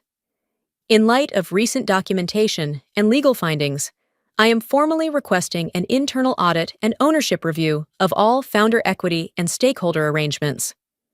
I didn't sign it "warm regards," just Vera Monroe. Short, legal, direct. The final act of the night was uploading everything into a locked Google Drive folder titled, "In Case They Try Again." And they would. But this time, I'd meet them at the door. This time, I wasn't whispering. I was recording. I barely slept the night before. Not from nerves, but from purpose. There's a strange kind of energy that takes over when you finally decide you're done being polite about your own erasure. At 6:15 a.m., I zipped my overnight bag, adjusted the collar of my navy blazer, and slipped on the same pair of low black heels I wore the day I pitched my first startup. My hair was tied back, not stiff, not dramatic. just clean. Intentional. Like everything else that morning, the drive to the office was quiet. No music, no podcasts, just the sound of early traffic and the steady rhythm of my own breath. When I pulled into the underground lot, I saw unfamiliar cars in the reserved spots, new names on the brass placards by the elevators, but mine still hung there, faint but etched. Reserved, V. Monroe. No one had scraped it off. I stepped out, walked through the private lobby entrance, and scanned my temporary badge. The security guard glanced up, startled, but said nothing. I didn't give him a reason to. Upstairs, the glass doors to the executive floor were already propped open. The receptionist, early 20s, headset slightly crooked, looked up from her screen. "Are you Ms. Chin?" she asked, eyes scanning her log. "No," I replied with a calm smile, "but you'll want to mark me down as present." I didn't wait for her response. My heels echoed across the marble tile as I walked down the corridor, past framed photos of product launches I'd spearheaded but had long since been cropped out of. At the end of the hall was the conference room. Inside, the board was gathering. 12 men and women in tailored suits, seated at a long walnut table. Bottled water, tablets, neatly folded meeting agendas. And at the front, standing confidently with a laser pointer in hand, was Delaney. She was mid-sentence, describing the foundational design evolution of our flagship product, when she looked up and saw me in the doorway. Her mouth froze mid-word. The color drained slightly from her cheeks. She didn't stop talking, just stammered, then switched the slide quickly. The next image flashed onto the screen, a timeline of the company's brand identity over the years. In the center, larger than the rest, was a graphic I had designed on my second-hand laptop in a cramped studio apartment over a decade ago. She didn't credit me. She didn't have to. I recognized the color code I created, the angled font I'd spent nights refining, the tagline I once scribbled on a sticky note during a coffee-fueled brainstorm. "Access isn't an option, it's a promise." I stepped inside, uninvited, and walked toward the head of the table. Not rushing, not asking. Delaney's voice faltered. No one else spoke. I set my leather folder on the table, opened it, and placed my credentials beside it. My newly reinstated badge from Reynolds Holdings. CEO, Vera Monroe. Then I turned to the board. "I believe you're discussing my work. Please don't let me interrupt." For a few seconds, no one moved. Then Delaney cleared her throat and tried to resume, flipping to the next slide. Another of my designs. Another quote pulled from my private notes. "Resilience isn't built, it's remembered," she read aloud, as if the words had always belonged to her. I didn't speak. I opened my laptop instead. One click, and the projection screen behind her changed. On it, a series of folders, each named, time-stamped, documented. "Initial draft files," I said calmly. "Original design metadata, copyright filings, patent abstracts." Then I clicked again, revealing emails from years ago. I had sent her the files during our late-night collaboration sessions. I had trusted her then. She had built her reputation on them since. Delaney's face hardened. She opened her mouth, maybe to argue, maybe to beg, but I raised a hand. "I'm not here to humiliate you. I'm not here to take back what can't be undone." I closed the laptop and looked around the room. "But I want the record to be corrected, and moving forward, you will cite authorship accurately. You will not erase me." A board member finally spoke. "Ms. Monroe, would you consider returning formally?" I didn't answer right away. I turned to Delaney instead and leaned in close. "I'm not here to ruin you," I said, barely above a whisper. "I'm here to remind you whose name you erased." Then I walked out. I didn't need applause. I didn't need permission. I'd already reclaimed everything that mattered. I left the boardroom and headed for the empty lounge one floor below. The silence there was thicker, uninterrupted by the shuffle of assistants or the soft hum of screensavers. I sat alone with a cup of stale coffee and my folder still warm from the laptop. I didn't sip the coffee. I wasn't thirsty. I was waiting. 10 minutes later, Ruthie joined me. She didn't sit at first, just stood beside the chair, watching me carefully. Then she reached into her bag and slid an email across the table. "Thought you'd want to see this before we go back up," she said. The subject line was sharp. Internal HR brief, Monroe situation. The body? A message Delaney had written nearly a year ago. Vera hasn't contributed in any meaningful way in years. She's been living off old equity and emotional guilt. Frankly, she's our family's freeloader. There was more, but I stopped reading. My chest didn't tighten the way it used to. My hands didn't shake. Instead, I reached into my folder and pulled out the bank wire confirmation. $62,500. 3 years ago. To cover a sudden liquidity crisis Delaney had during her ill-fated boutique expansion. She'd said it was temporary. She'd never mentioned it again. I placed the receipt next to the email and looked up at Ruthie. "Are you going to tell them?" she asked. I folded the email neatly and tucked it behind the receipt. "No," I said. "I'm going to show them." The final board session started at 1. This time, I didn't wait in the hallway. I entered first, stood by the projection screen, and opened my folder without saying a word. The board members arrived one by one. Some nodded. Others kept their heads down. Delaney was the last to walk in. She looked calm, but her eyes scanned the room like a woman checking exits. She took her seat across from me and crossed her legs, too casually. "I'll make this brief," I began, my voice steady. "There have been questions about authorship, about responsibility, about truth." I clicked the first slide. A scan of the forged signature on the equity transfer form. Then, a comparison with my real signature from verified documents. Ruthie stood nearby, confirming each entry. Then I moved to the next slide. Photos of brand material time-stamped years before Delaney ever stepped foot in a pitch meeting. After that came the emails, forwarded copies of messages she'd edited and resent under her name. But I saved the best for last.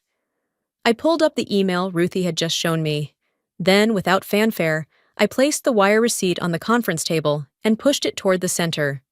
"She said I was mooching," I said quietly. "But this was my savings. I didn't ask for credit. I didn't even ask for thanks. I did it because she was drowning, and I didn't want her to drown." Delaney let out a shaky breath. "That's a personal matter," she tried to say, but her voice cracked. "No," I cut in. "It's a pattern. Because this is what you do, Delaney. You turn kindness into currency, and when it no longer serves you, you rewrite the past." I paused, looked around the room. No one met my eyes. "You used my name. You used my work. You told a version of this story where you were the savior and I was the burden." I pulled a set of printed letters from my folder, signed, dated, reviewed by our legal team. "These are the terminations," I said, "effective immediately, for breach of ethical conduct, misrepresentation of IP, and falsifying internal records." I slid the letters across the table to Delaney and her 2 closest allies, former roommates, now heads of departments that had once blocked my applications. One board member cleared his throat. "Do we need a formal vote?" Another responded, "No, it's clear." Delaney looked up at me, her voice cracking. "You can't just throw me away. We're blood." I nodded slowly. "Exactly. And that's why this hurts more than it should. But I'm done sacrificing myself on the altar of family." She stood up. "You think you're better than me now?" "No," I said. "I always was. You just convinced me not to believe it." Security entered quietly. Delaney's allies stood as well, deflated and speechless. No shouting, no final insults. Just 3 people who had finally run out of lies. As they were escorted from the room, one reporter from the internal comms team snapped a photo. The click of the camera echoed like a gavel. When the room cleared, I stayed behind.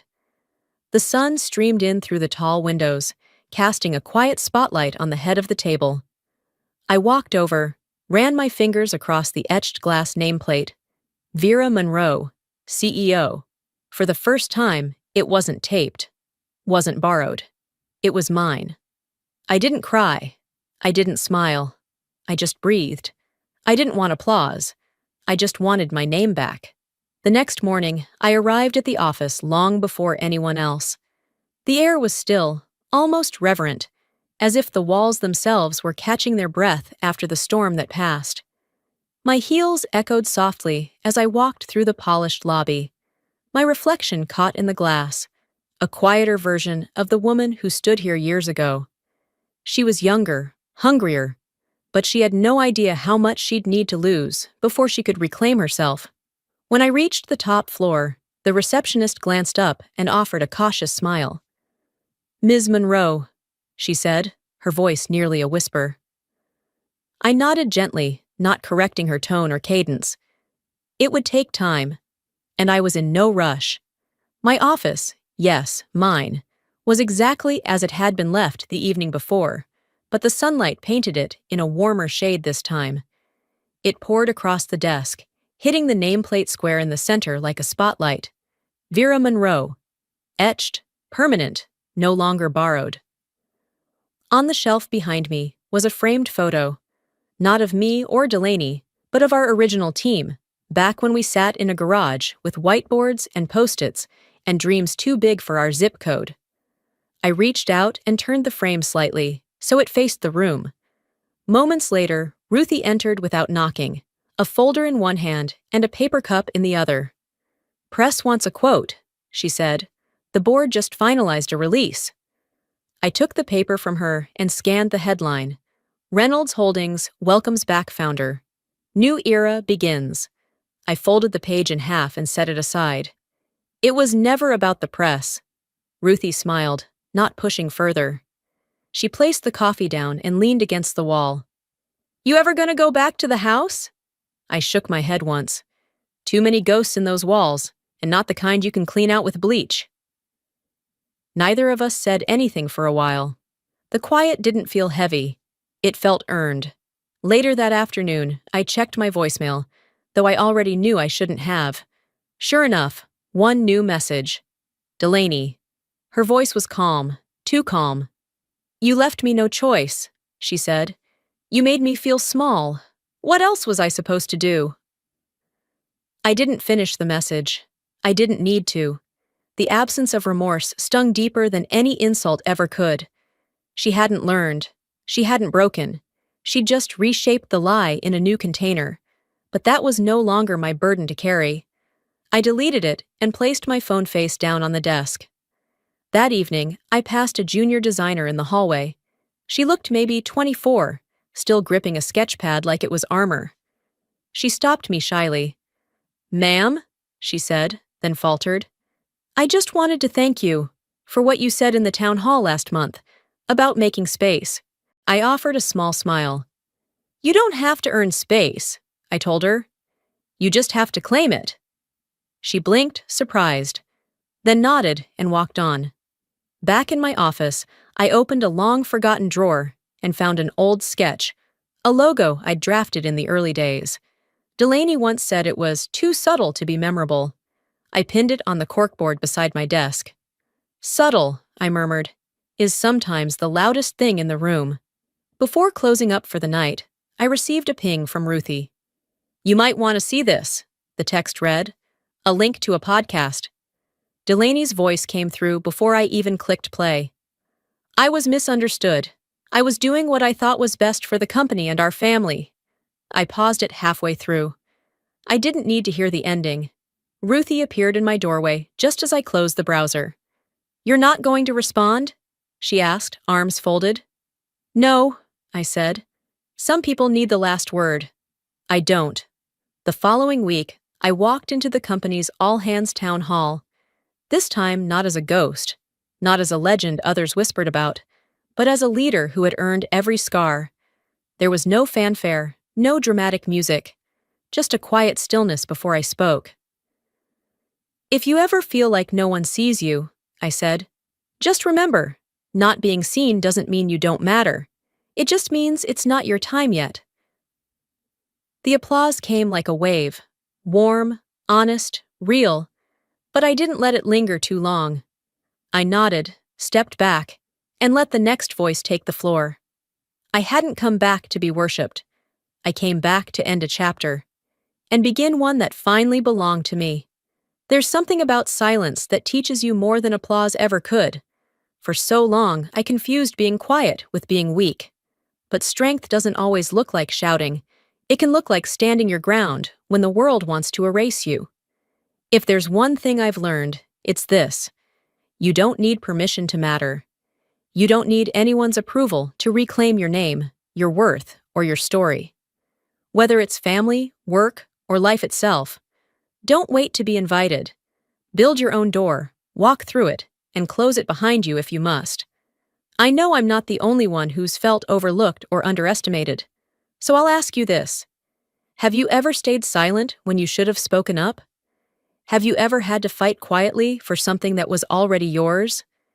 If this story spoke to you, even a little, drop a 1 in the comments or tell me what city or state you're watching from. And if it didn't hit home, that's okay too. Let me know why and how I can do better next time. If you found something in this video that made you feel seen, inspired, or even a little stronger, please hit that subscribe button. We've got more real stories to share. Stories that heal. Stories that empower. Thanks for walking through this chapter with me. And remember, just because they tried to erase you doesn't mean you disappeared. Hi, I'm Noelle. This morning, my sister stepped out of a white SUV, tossed her coffee, and it landed all over me. She didn't apologize. She didn't even recognize me. She walked into my hotel like she owned the place.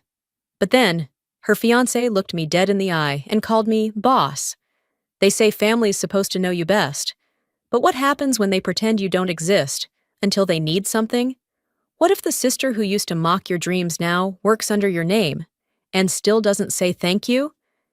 Is it really revenge if I never said a word? Or is silence just louder when you've built the room they're standing in? The rain had barely stopped, but the sky still looked like it hadn't made up its mind. I stepped out of my car quietly, closing the door with just enough force to remind myself I was still here. Alive. Standing in front of the hotel that bore my mother's name, but not my own. My heels clicked against the slick pavement. A valet dashed by me with an umbrella, offering it to a couple climbing out of a Tesla. He didn't even glance at me. I didn't expect him to. That was part of the deal. When you decide not to put your face on the plaque or your name on the press releases, people forget you own the floor they're standing on. I paused by the staff entrance. Through the tinted glass, I could see the morning crew buzzing, resetting the breakfast area, fluffing throw pillows like it was some kind of ritual. No one looked up. I didn't take it personally. I hadn't worn a name tag in 3 years. I didn't need one. My authority wasn't in print. It was in the decisions no one noticed until something broke. I reached for the handle, then stopped. A low hum rose from the street. A white SUV rounded the corner fast. Tires hissed against leftover puddles. The driver didn't slow down. I took half a step back, instinctual. Too late. Coffee. No. Mud. A splash of both. The cup must have been resting in the side holder, tilted just enough. It flew through the window as it rolled down, flung in a careless arc. And it hit me. Coat. Pants. Bag. Delara. She stepped out of the SUV like it was a stage. Hair curled to perfection, blazer cinched tight at the waist, heels sharp enough to slice through someone's pride. She didn't see me, not really. She looked at me, sure, but not in a way that made her stop. Not in a way that said, "You're familiar." "Watch where you stand," she muttered, brushing past like I was blocking her spotlight. She didn't stop walking, didn't say sorry, didn't even glance at the mud dripping down my sleeves. I stood there, soaked. Coat sticking to my arms, purse ruined. A valet whistled under his breath as he passed me. I could have said something. I didn't. I didn't cry either. Instead, I walked in behind her. The hotel lobby glowed like it always did at this hour. Gold-tinted sconces, fresh orchids, music low and safe. She was already striding past the front desk, giving the concierge a nod like she owned the place. He smiled at her like she was royalty. Then his eyes flicked to me and darted away. She turned just as we passed each other. "Excuse me," she said flatly, brushing my shoulder. That's when it hit me harder than the coffee ever could. She didn't know. Delara Kincaid didn't recognize her own sister. I stepped back. Let her pass. Let her own that space the way she always had. Let her walk deeper into the hotel, my hotel, with the same ease she walked all over people's boundaries. She made it to the elevator before Thatcher caught up to her. I hadn't seen him since their engagement was announced on every platform known to man. Smiling with his arm draped around her waist, like he had no idea who she used to be. But when he saw me, his steps faltered. His smile shifted, tightened. He nodded. "Good morning, Ms. Hoyt," he said gently. "Will you be joining us upstairs, boss?" He said it cleanly, loud enough. Delara stopped cold. She turned. "Wait. Boss?" Our eyes locked. And still, no recognition. But this time, I saw something else in her face. Not confusion, fear. She blinked just once, but it was enough. That kind of blinking. The kind that happens when someone's brain needs to rearrange itself around a truth they didn't see coming. I didn't wait for her to speak. I stepped away from the elevator bank, nodded politely at Thatcher, and made my way toward the back corridor where the executive suite access sat locked behind a keypad no one else on the floor could open without my code. It wasn't until I reached the security lounge in the basement, where the smell of hot coffee mixed with bleach and silence, that I let myself breathe again. Marcus looked up from the monitor wall. He tapped a pen against his notepad, eyes still scanning the feeds. "She give you trouble?" "No," I said, slipping off my blazer. "She gave me clarity." He turned his chair halfway toward me. "You want me to tag her entry logs for the next few days?" I shook my head. Let her feel comfortable. Let her think she still belongs. He studied me for a second, like he wanted to say more, but thought better of it. That's what I liked about Marcus. He knew when silence held more weight than support. Upstairs, I could see her through the camera. Delara, sitting in the atrium, champagne in hand, legs crossed like the whole place was her living room. 2 PR girls flanked her. One handed her a small white box, probably a media gift. The other leaned in, whispering something with a little too much laughter. Delara threw her head back, showy, calculated, empty. She still didn't know, and everyone around her still believed she ran the room. I left the lounge and headed back toward the front hall. On my way up, I paused at the mirror by the west stairwell. The mud was gone. I'd scrubbed it off, changed coats, but the look on her face still clung to me. Fear. She recognized the shift, even if not the source. I passed the concierge desk again. A couple was checking in, a woman with a leopard print umbrella and her husband, who asked for a room with a mountain view. Behind them, Delara was in conversation with the lobby manager, complimenting the floral arrangements like she'd picked them herself. I kept walking. She didn't notice me this time. That's when the absurdity hit me. She had just walked into a building I bought, stood on carpet I selected, sipped from glasses I approved, and never paused to wonder how it all came to be. And the SUV she climbed out of? I knew that car. Not just the model or the make. The actual vehicle. 3 years ago, I was still doing weekend cleaning jobs. That car had come in with mud-caked rims, and the woman behind the wheel, Delara, had dropped the keys without looking up. "I'm late for brunch. Don't scratch it." Those were her words. I'd spent nearly an hour detailing the inside, removing makeup stains from the visor, brushing breadcrumbs from the leather seats, polishing perfume smears off the gearshift. She didn't tip, didn't even say thank you. I remember her posting a photo later that same day, sitting cross-legged on some patio, captioned, "Hustle is in my blood." The memory made me want to laugh and ache at the same time. Back in my office, I opened the drawer on the right side of the desk and pulled out the file labeled Maribel Hoyt Trust. Inside was the deed. The original one, signed, notarized, sealed. It didn't bear my first name. I hadn't wanted it to. Putting Noel Kincaid on the paperwork would have created noise, questions, headlines, people who would try to twist it into some kind of redemption arc. I didn't want redemption. I wanted the work to speak louder than the past. So I used hers. My mother's. Maribel. She never had luxury, never had the chance to sit in a lobby like this one. But she'd taught me what hospitality meant. Clean floors, warm greetings, staying late even when no one said thank you. This place was hers more than it was ever mine. I'd named the holding company after her. I'd built the structure around her values, and I'd buried my ego under every square foot of tile. Not because I was hiding, but because I wanted to build something I didn't need applause for. There was a knock on the glass. Marcus again. He held up a tablet. "You'll want to see this." On screen, Delara. She was upstairs now, giving a tour to two women from a startup magazine, smiling like she'd been invited, talking like she'd booked the space. I leaned back in my chair. Let her enjoy it. Let her soak in a moment she thought she owned. But I knew something she didn't. People always remember who walks into a room loud, but they never forget who walks out holding the keys. I stayed in my office for a while after Marcus left, just staring at the screens. Delara floated through the building like she belonged to it. Her movements were smooth, curated. She knew exactly which side to tilt her head for the camera, exactly how to hold her flute of champagne to look casual but expensive. It should have bothered me more. Maybe a few years ago it would have. But now, I just felt removed, detached in the way you get when someone says your name wrong one too many times and you stop correcting them. I needed to move. Sitting still made it worse.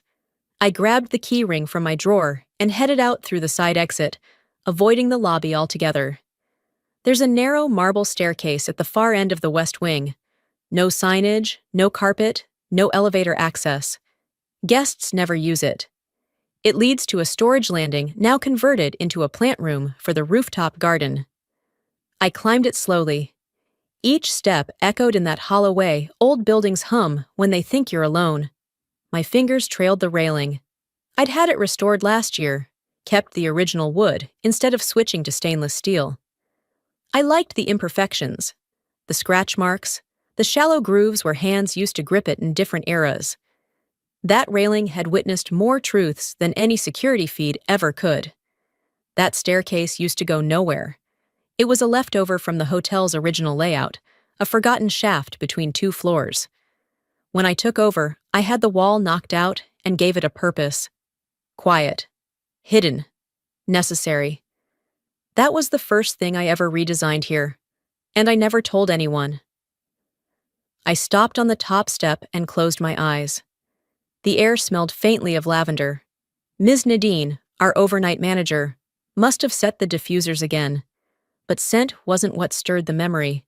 It was the sound, laughter, faint, tinny, echoing down the hallway from someone watching a video on their phone. And just like that, I was 17 again. Sitting under the maple tree in our backyard, sketchpad on my knees, drawing floor plans like they were blueprints to a life that hadn't rejected me yet. We were having a barbecue. Delara was showing off her new haircut. Dad had bought matching steaks for the men and burnt veggie burgers for everyone else. I was sketching the front desk of an imaginary hotel. Delara leaned over my shoulder and laughed, not just at the drawing, but loud enough to pull attention from everyone near the grill. "A hotel? With what money, Nolly? Please, you'll be folding napkins at someone else's check-in desk." A few people chuckled. Not cruelly, just socially. You know the kind. People who laugh because it's easier than being the only one who doesn't. I didn't say anything. I didn't cry.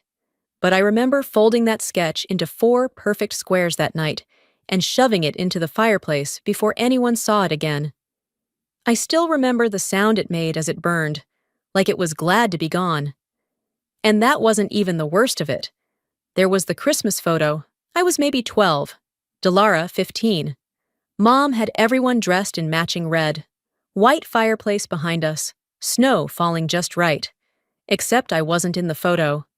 I'd gone outside for 2 minutes to grab my boots from the back porch. When I came back, the picture had already been taken. You had mud on your pants, Mom said. We couldn't wait forever.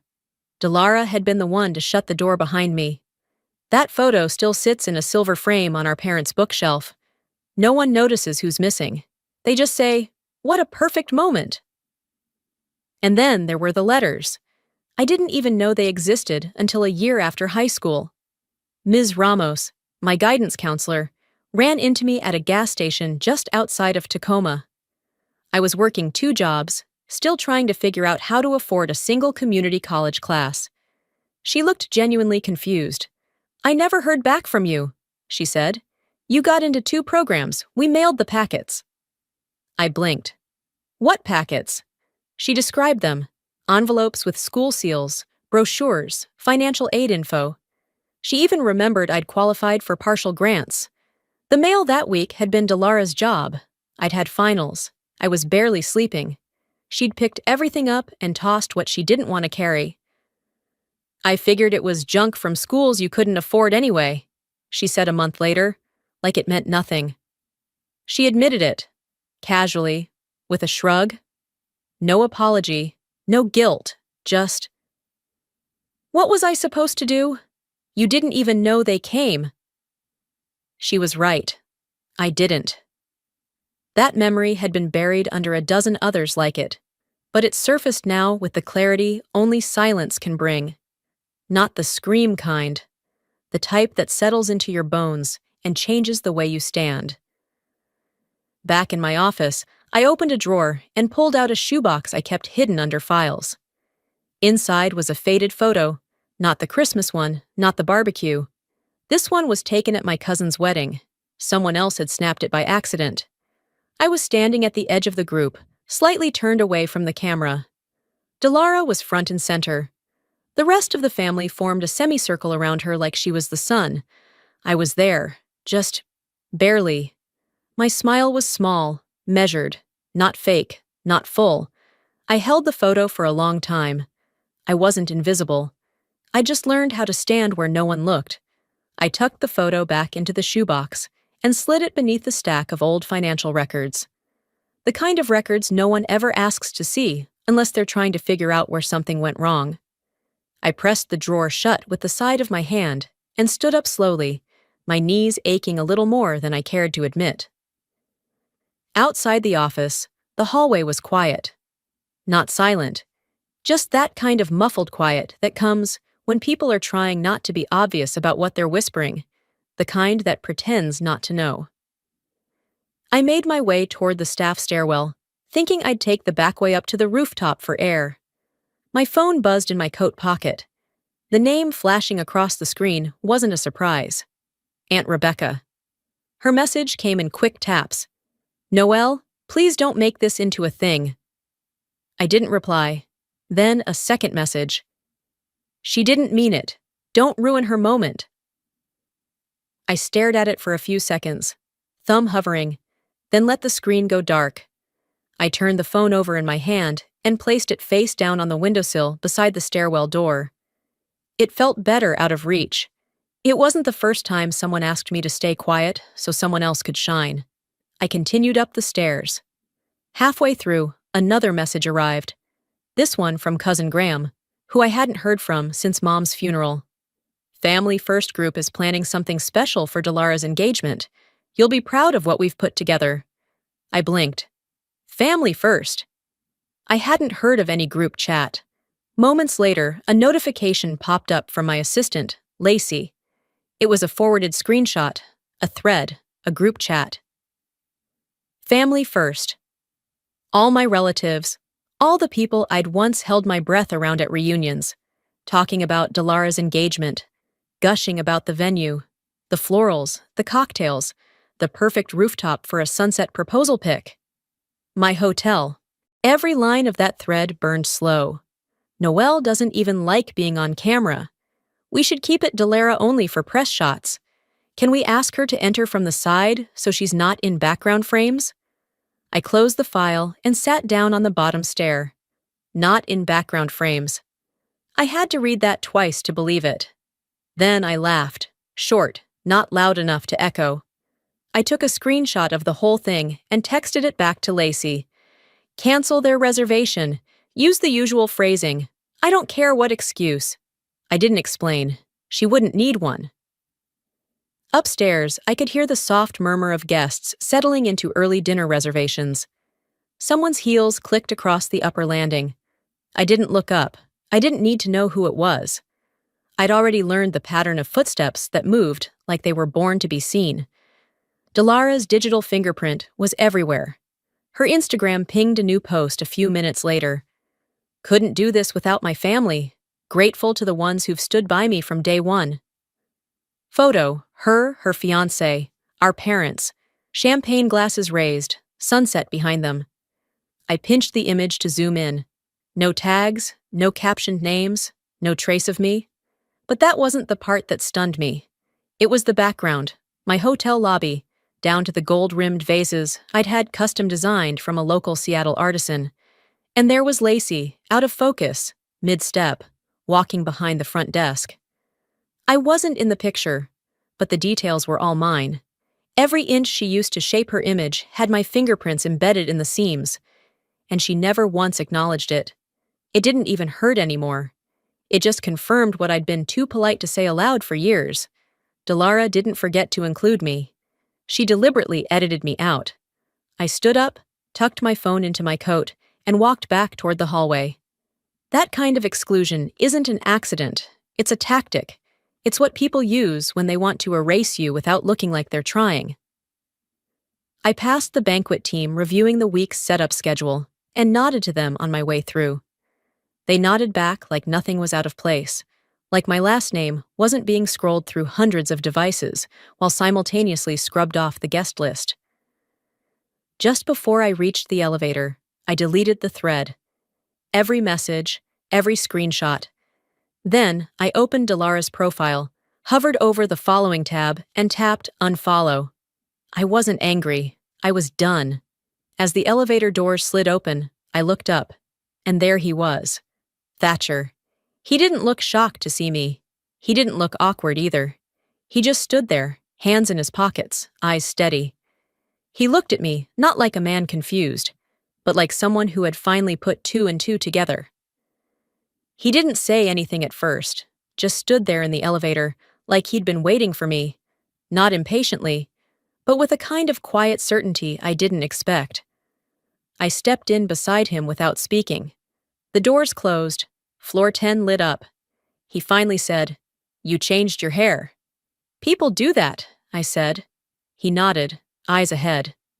"I figured it out last night," he added, almost under his breath. "Your last name. The way you move through the building, no one looks at you like they're waiting for you to leave." That was true. I'd built it that way. He turned his head slightly toward me. "You're the one who trained me.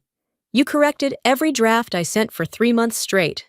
You once made me rewrite a welcome card 3 times because I put 'enjoy your stay' in lowercase." I remembered that. I also remembered him thanking me after shift, every single night. "You handed me my first real paycheck," he said. "You signed it, Maribel Hoyt." We reached the rooftop. The air hit us immediately, cool, damp, thick with salt from Puget Sound. The kind of morning that felt like a breath held too long. He walked to the railing, hands tucked in the pockets of his blazer. I stayed by the door. "I asked Dalara last week if she had siblings," he said without looking at me. "She said no." That didn't surprise me. What surprised me was how steady his voice was when he said it. "She lied," I said flatly. "She did," he nodded. "But you didn't correct her. You didn't say a word." "I've learned that saying less keeps things cleaner." He turned back toward me then. "But why let her humiliate you like that? In front of people? On your own sidewalk?" "She's been doing it since we were kids," I said. This time, at least, I had dry shoes and a deed in my desk. He smiled, only slightly. Not mockingly. Just enough to say he understood more than he let on. We stayed there for another minute before he reached into his pocket and pulled out his phone. "A friend of mine, Julia, was at a brunch a few weeks ago," he said. "Dalara didn't realize they knew each other." He opened a file, pressed play. Dalara's voice poured out, recorded over the clink of silverware and shallow background laughter. Noelle, that girl's probably mopping hotel bathrooms somewhere. She never had any presence. She fades. Always has. My jaw tightened, not because of the words, but because of how easily they came out of her mouth. Thatcher paused the audio. I figured you should hear it from her. I didn't answer. He tucked the phone away again, not needing to make a show of it. She acts like you're a ghost, he said. She prefers the version of me that doesn't speak, I replied. Maybe, he said, but ghosts don't leave footprints. I didn't expect that. The sun was beginning to burn off the fog. I nodded once toward the elevator. Come with me. We rode down in silence. I led him past the main lobby, through a set of private doors most guests don't even know exist. At the end of the corridor was my office. Discreet, functional, nothing extravagant. I opened the drawer to the left of my chair and pulled out the documents. I laid them flat on the desk. Transfer of ownership, I said. Full trust inherited under my mother's name. Hotel registered under the Marable Hoyt Holding Company. He read it quietly. Didn't rush. When he looked up, I added, Dalara always assumed she'd get everything just by showing up, but no one ever told her she had to earn it. He ran his finger along the edge of the paper. She doesn't even know this exists, does she? She wouldn't recognize it if it were framed in front of her. He leaned back, arms folded now. And you've just let her walk around here, taking up space? She's taken space her whole life. I just stopped stepping aside for it. There was a pause. A long one. The kind that says more than whatever's coming next. Then I said it. You're marrying someone who lied to you about having a sister. What else do you think she's not saying? He didn't flinch, but I saw it. That flicker in his eyes. Not because I accused her, but because he knew I hadn't lied. The pause between us didn't last long. He gave a subtle nod, as if to say, You don't have to explain anything else, and stepped aside. I walked past Thatcher without a word, without a glance, and took the long hallway back toward the executive wing. I knew what was waiting before I reached the double doors. Dalara. She stood near the concierge desk like someone forced to wait in a line she thought she'd skip. Her arms were folded tight, her mouth pressed thin. A few hotel guests glanced her way, sensing tension, even if they didn't know its name. The moment our eyes met, she pushed off the wall. You work here? Her voice wasn't curious. It was coated in that familiar cocktail of disbelief and disdain.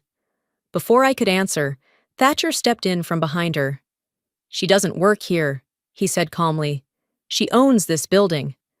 Silence cracked across the marble like a dropped glass. The concierge froze mid-swipe of a room card. One of the bellhops looked up from his cart. Even the piano music from the lobby system seemed to stumble over its own notes. Dalara's head turned slowly toward me, searching for something in my face she had clearly never bothered to look for. I didn't give her a smile. I didn't offer a hand. I just waited. I need to talk to you, she muttered, eyes darting at the small crowd that had gathered at a distance. I didn't respond. I simply pivoted and began walking. She followed. We moved through the hallway, past framed photographs of the hotel's restoration, down the quiet corridor that led to the executive offices. Her heels clicked behind me like she was trying to catch up to her own story. When we reached the end of the hall, I pushed open the door to my office and stepped inside. She followed, breath uneven. Why didn't you tell me? She said before I'd even closed the door. I turned slowly to face her. Because you never asked. You made me look like a damn fool, she snapped, arms flailing slightly now. No, I said evenly. You did that by talking before you understood who you were talking to. She blinked, furious. You're just going to stand there and act like you didn't set me up? You set yourself up, Dalara. I didn't hide behind sunglasses. I didn't throw coffee. I didn't lie to my fiancé about having a sister. That landed. I watched it hit her like a quiet thud against glass. No crash, just the dull realization that the reflection she'd built was cracking.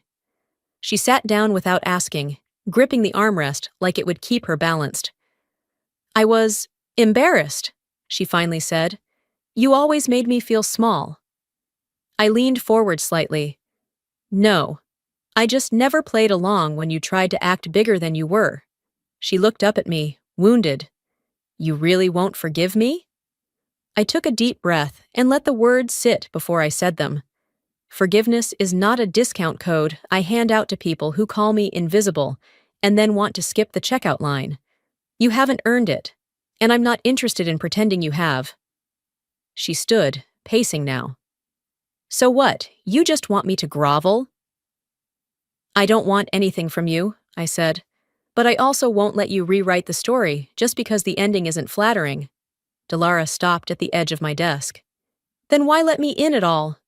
I opened the bottom drawer and pulled out a small envelope. Because I don't want to become like you. She frowned. I handed her the envelope. This is a contact, someone in Chicago who works with public figures to rebrand after mistakes. They're discreet, they're good. You'll need them. Her hands trembled slightly as she took it. As she looked down at the envelope, I reached into the top drawer and pulled out a letter. Handwritten, faded, the ink barely visible in places. Mom's handwriting. I slid it across the desk. You may want to read this too. She picked it up, carefully unfolding the lined paper like it might fall apart in her hands. It read, If they ever force you to choose, I hope they choose you, Noelle. Because I did. Always did. Even when I didn't say it out loud. Delara didn't speak for a long time. When she finally looked up, there was no anger, no spin, no mask. Just someone who hadn't realized until too late that the stage she thought she was standing on had been built by someone else.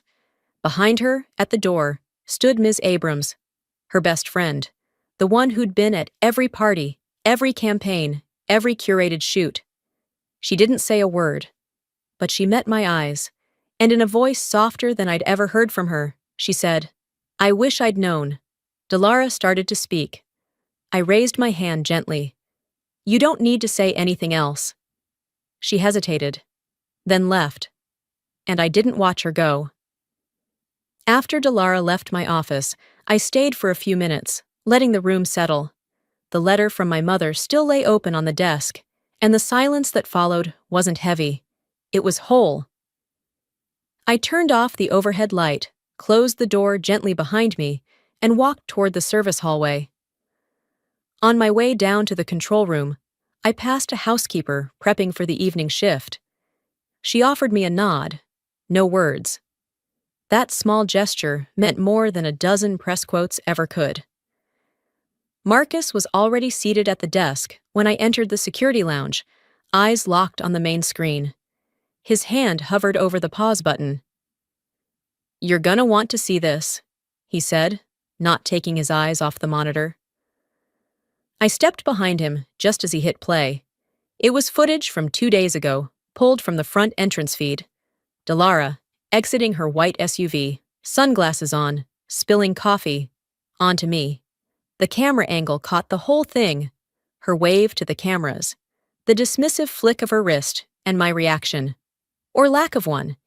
It was already making the rounds online. 42,000 views and climbing. I didn't have to read the comments to guess their tone. One of the headlines flashing in the corner read, Influencer or Insulter, Seattle's darling caught in hotel scandal. Another, the hotel owner she didn't recognize. I didn't speak. Neither did Marcus. He just muted the video and turned to me. This doesn't look like it's slowing down. I nodded once. Let it run. A few hours later, I found myself standing behind a divider in the main event space, where Delara had insisted on holding her engagement press briefing. Originally, she'd planned to announce a joint project, something involving Thatcher and a handful of investors she'd carefully curated. I wasn't invited to speak. I wasn't even supposed to be there. But I watched. Thatcher stood to the left of the podium, hands folded, jaw tense. Delara stepped forward in a tailored cream pantsuit, hair done, makeup camera ready. But she looked Wrong. Not tired, not messy, just off. The kind of off you can't fix with filters. A reporter near the front raised a hand. Ms. Kincaid, before we begin, do you care to comment on the video circulating online this morning? Delara froze. Another voice followed immediately. Is it true you mistook your own sister for hotel staff and publicly humiliated her? The air thinned. She blinked rapidly. I didn't know she... Thatcher cleared his throat. She turned toward him, eyes pleading, but he stepped up to the microphone. I'd like to say something, he began, voice steady, measured. He didn't look at her. There are principles I live by, things I was taught as a kid, not in school or by PR teams, but at dinner tables and in the quiet of watching how people treat each other. He paused. One of those is this. Character shows up when no one's watching, but it also shows up when everyone is. He finally looked at her. And there are people I've come to admire, not for what they post, but for what they protect, even in silence. Then he turned back to the crowd. We won't be moving forward with the engagement or the partnership. I wish her well. And he walked off the stage. The silence that followed was stunning. No gasp, no camera clicks, just the dull buzz of a system failing to load. I left before Delara could look for me. Back in my office, I checked my inbox. There were 5 emails from brand sponsors suspending contracts with her, 3 from companies cutting ties, 1 from her condo board initiating foreclosure proceedings. The fall didn't come like thunder. It came like soft, repeated taps against glass. Quiet, relentless, final. Lacey knocked once, then entered with her tablet. They're tagging you in clips now. Some media outlets are calling you the sister that built the stage. Want me to flag them? I shook my head. No, let them run it. Even the one she just posted, she tagged you in a photo. My eyes narrowed. She tagged me? Lacey nodded. I picked up my phone. The notification was there, glowing. Delara Kincaid tagged you in a post. I stared at it. Didn't open it. Didn't need to. And then I deleted it. I left the office early the next morning, before most of the staff arrived. The sun hadn't cleared the skyline yet, and the city sat in a kind of hushed gray. On my way through the garden terrace, I noticed the gate had been unlatched. That wasn't normal. Maintenance always kept it secure overnight. She was sitting on the stone bench beneath the arbor, legs pulled up close to her body, like a child who didn't know how else to shrink. No makeup, no shoes. She wasn't crying, she was just still. I stopped a few steps away. I don't have anywhere else to go, Delara said without looking at me. I didn't rush to respond, didn't soften. I just stood there, letting her words hang. There's a cot in the wellness suite, I finally said. You can use it for 2 nights. She nodded once, eyes fixed on the damp brick at her feet. We didn't talk on the way back inside. I walked ahead, not out of cruelty, but because I wasn't sure if I could stand next to her without saying something I'd regret. Some silences aren't cold. They're earned. By mid-morning, we crossed paths again near the glass hallway that overlooked the lower courtyard. She was leaning on the railing, staring at the koi pond like it might offer an escape plan. I didn't remember saying those things about you, she said as I passed. I stopped. That doesn't mean you didn't say them, I replied calmly. Delara turned toward me, a little too quickly. Are we okay? We're not enemies, I said, but don't confuse this with closeness. She flinched at that. Not visibly, but something in her chest dropped. She opened her mouth like she wanted to argue, then closed it again. I kept walking. That evening was the gala. It had been planned months ago, an anniversary celebration for the hotel's renovation. A few hundred people filled the ballroom, staff in sharp uniforms, lighting just dim enough to make everything feel elegant but not theatrical. I stood behind the curtain for a moment before they called me up. Lacey handed me the notes I wouldn't read. You ready? She asked.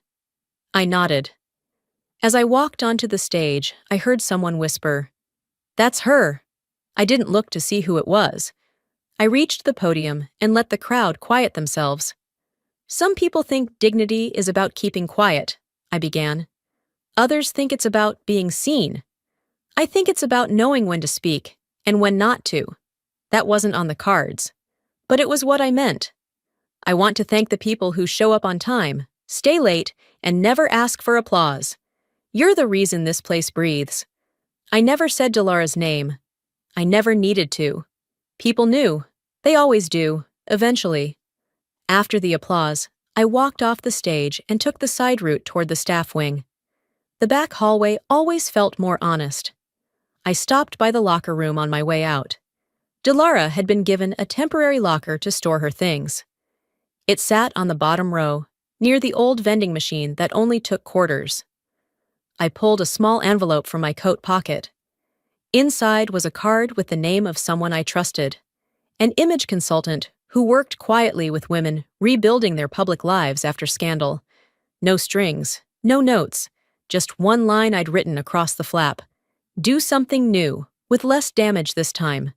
I slipped it into the locker, closed the door, and left. Outside, the wind had picked up. The air smelled like rain before it begins. I walked toward the front garden, the kind guests rarely noticed. By the time I reached the sidewalk, the drizzle had turned steady. I didn't pull my coat over my head. I didn't rush. I let the rain touch me, slow, soft, real. Just enough to remember I was still alive. The rain let up sometime during the night. By sunrise, only thin beads of water clung to the edges of the rooftop garden chairs, catching the first bits of light like scattered glass. I brought my tea with me, the cup wrapped in both hands, more for comfort than warmth. I set it on the stone table beside the chair no one sat in anymore. It had been my mother's favorite spot. She never said it out loud, but I knew. She always took this chair when she came to visit. Legs crossed, eyes forward, coffee black. Never asked for company, never offered advice. But she listened. Some mornings, I still imagine her here. Not a ghost, just a presence. Not watching me, just witnessing. The city below moved on, same as ever. Cars slid past traffic lights like clockwork. Vendors set up under half-unfolded awnings. Someone down the block was already arguing about a parking meter. But up here, it was quiet. Peace doesn't make noise. It just waits until you're ready to recognize it. I stayed until the wind picked up, then carried my cup down the service stairwell and slipped into the hallway behind the admin wing. It was just past 8 a.m., the hour when people stopped yawning and started pretending they weren't tired. In the lobby, I paused behind a column, just for a moment. Dilara stood behind the front desk. No heels, just flats. Her blazer was simple, hair pulled back, no lipstick, no assistant. She handed a guest their key card, offered a small smile, and turned to adjust something on the screen. She didn't see me. I didn't let her. I didn't need her to. Some might have called it punishment. That she'd been given a basic desk job, that the world she built on aesthetics and applause had crumbled down into something unphotographed. But I didn't see shame in it. I saw something closer to reality. And maybe that was more generous than any apology she could have offered. Back in my office, I opened the last drawer on the right and took out a thank you card for a vendor I'd worked with since before the rebranding. Handwritten, as always. Underneath the card, I slipped in a folded sheet. Just a few words. Not for them. For me. Blood doesn't always mean family, but dignity means knowing when to leave a room and when to build one of your own. I sealed it, labeled it, moved on. Later that afternoon, I passed Thatcher in the hallway near guest services. We didn't stop, we didn't slow. But he noticed me. "Glad to see you smile," he said, quiet, not fishing. "I'm still learning how," I replied. That was the end of it. No open wounds, no rehashing. He kept walking. So did I. That evening, as I did final rounds before leaving for the night, I paused once more at the garden gate. A breeze moved through the trees, cool and light. Inside, things still needed attention. A leaking faucet on the third floor. An overbooked vendor for the weekend's brunch series. A staff member who wanted reduced hours. The world kept spinning, unbothered. But I knew something now I didn't before. I hadn't been erased. I had simply outgrown the frame they tried to fit me in, and I didn't need their spotlight to see myself clearly anymore. The last door I closed that night wasn't the one to my office. It was the one to needing their approval ever again.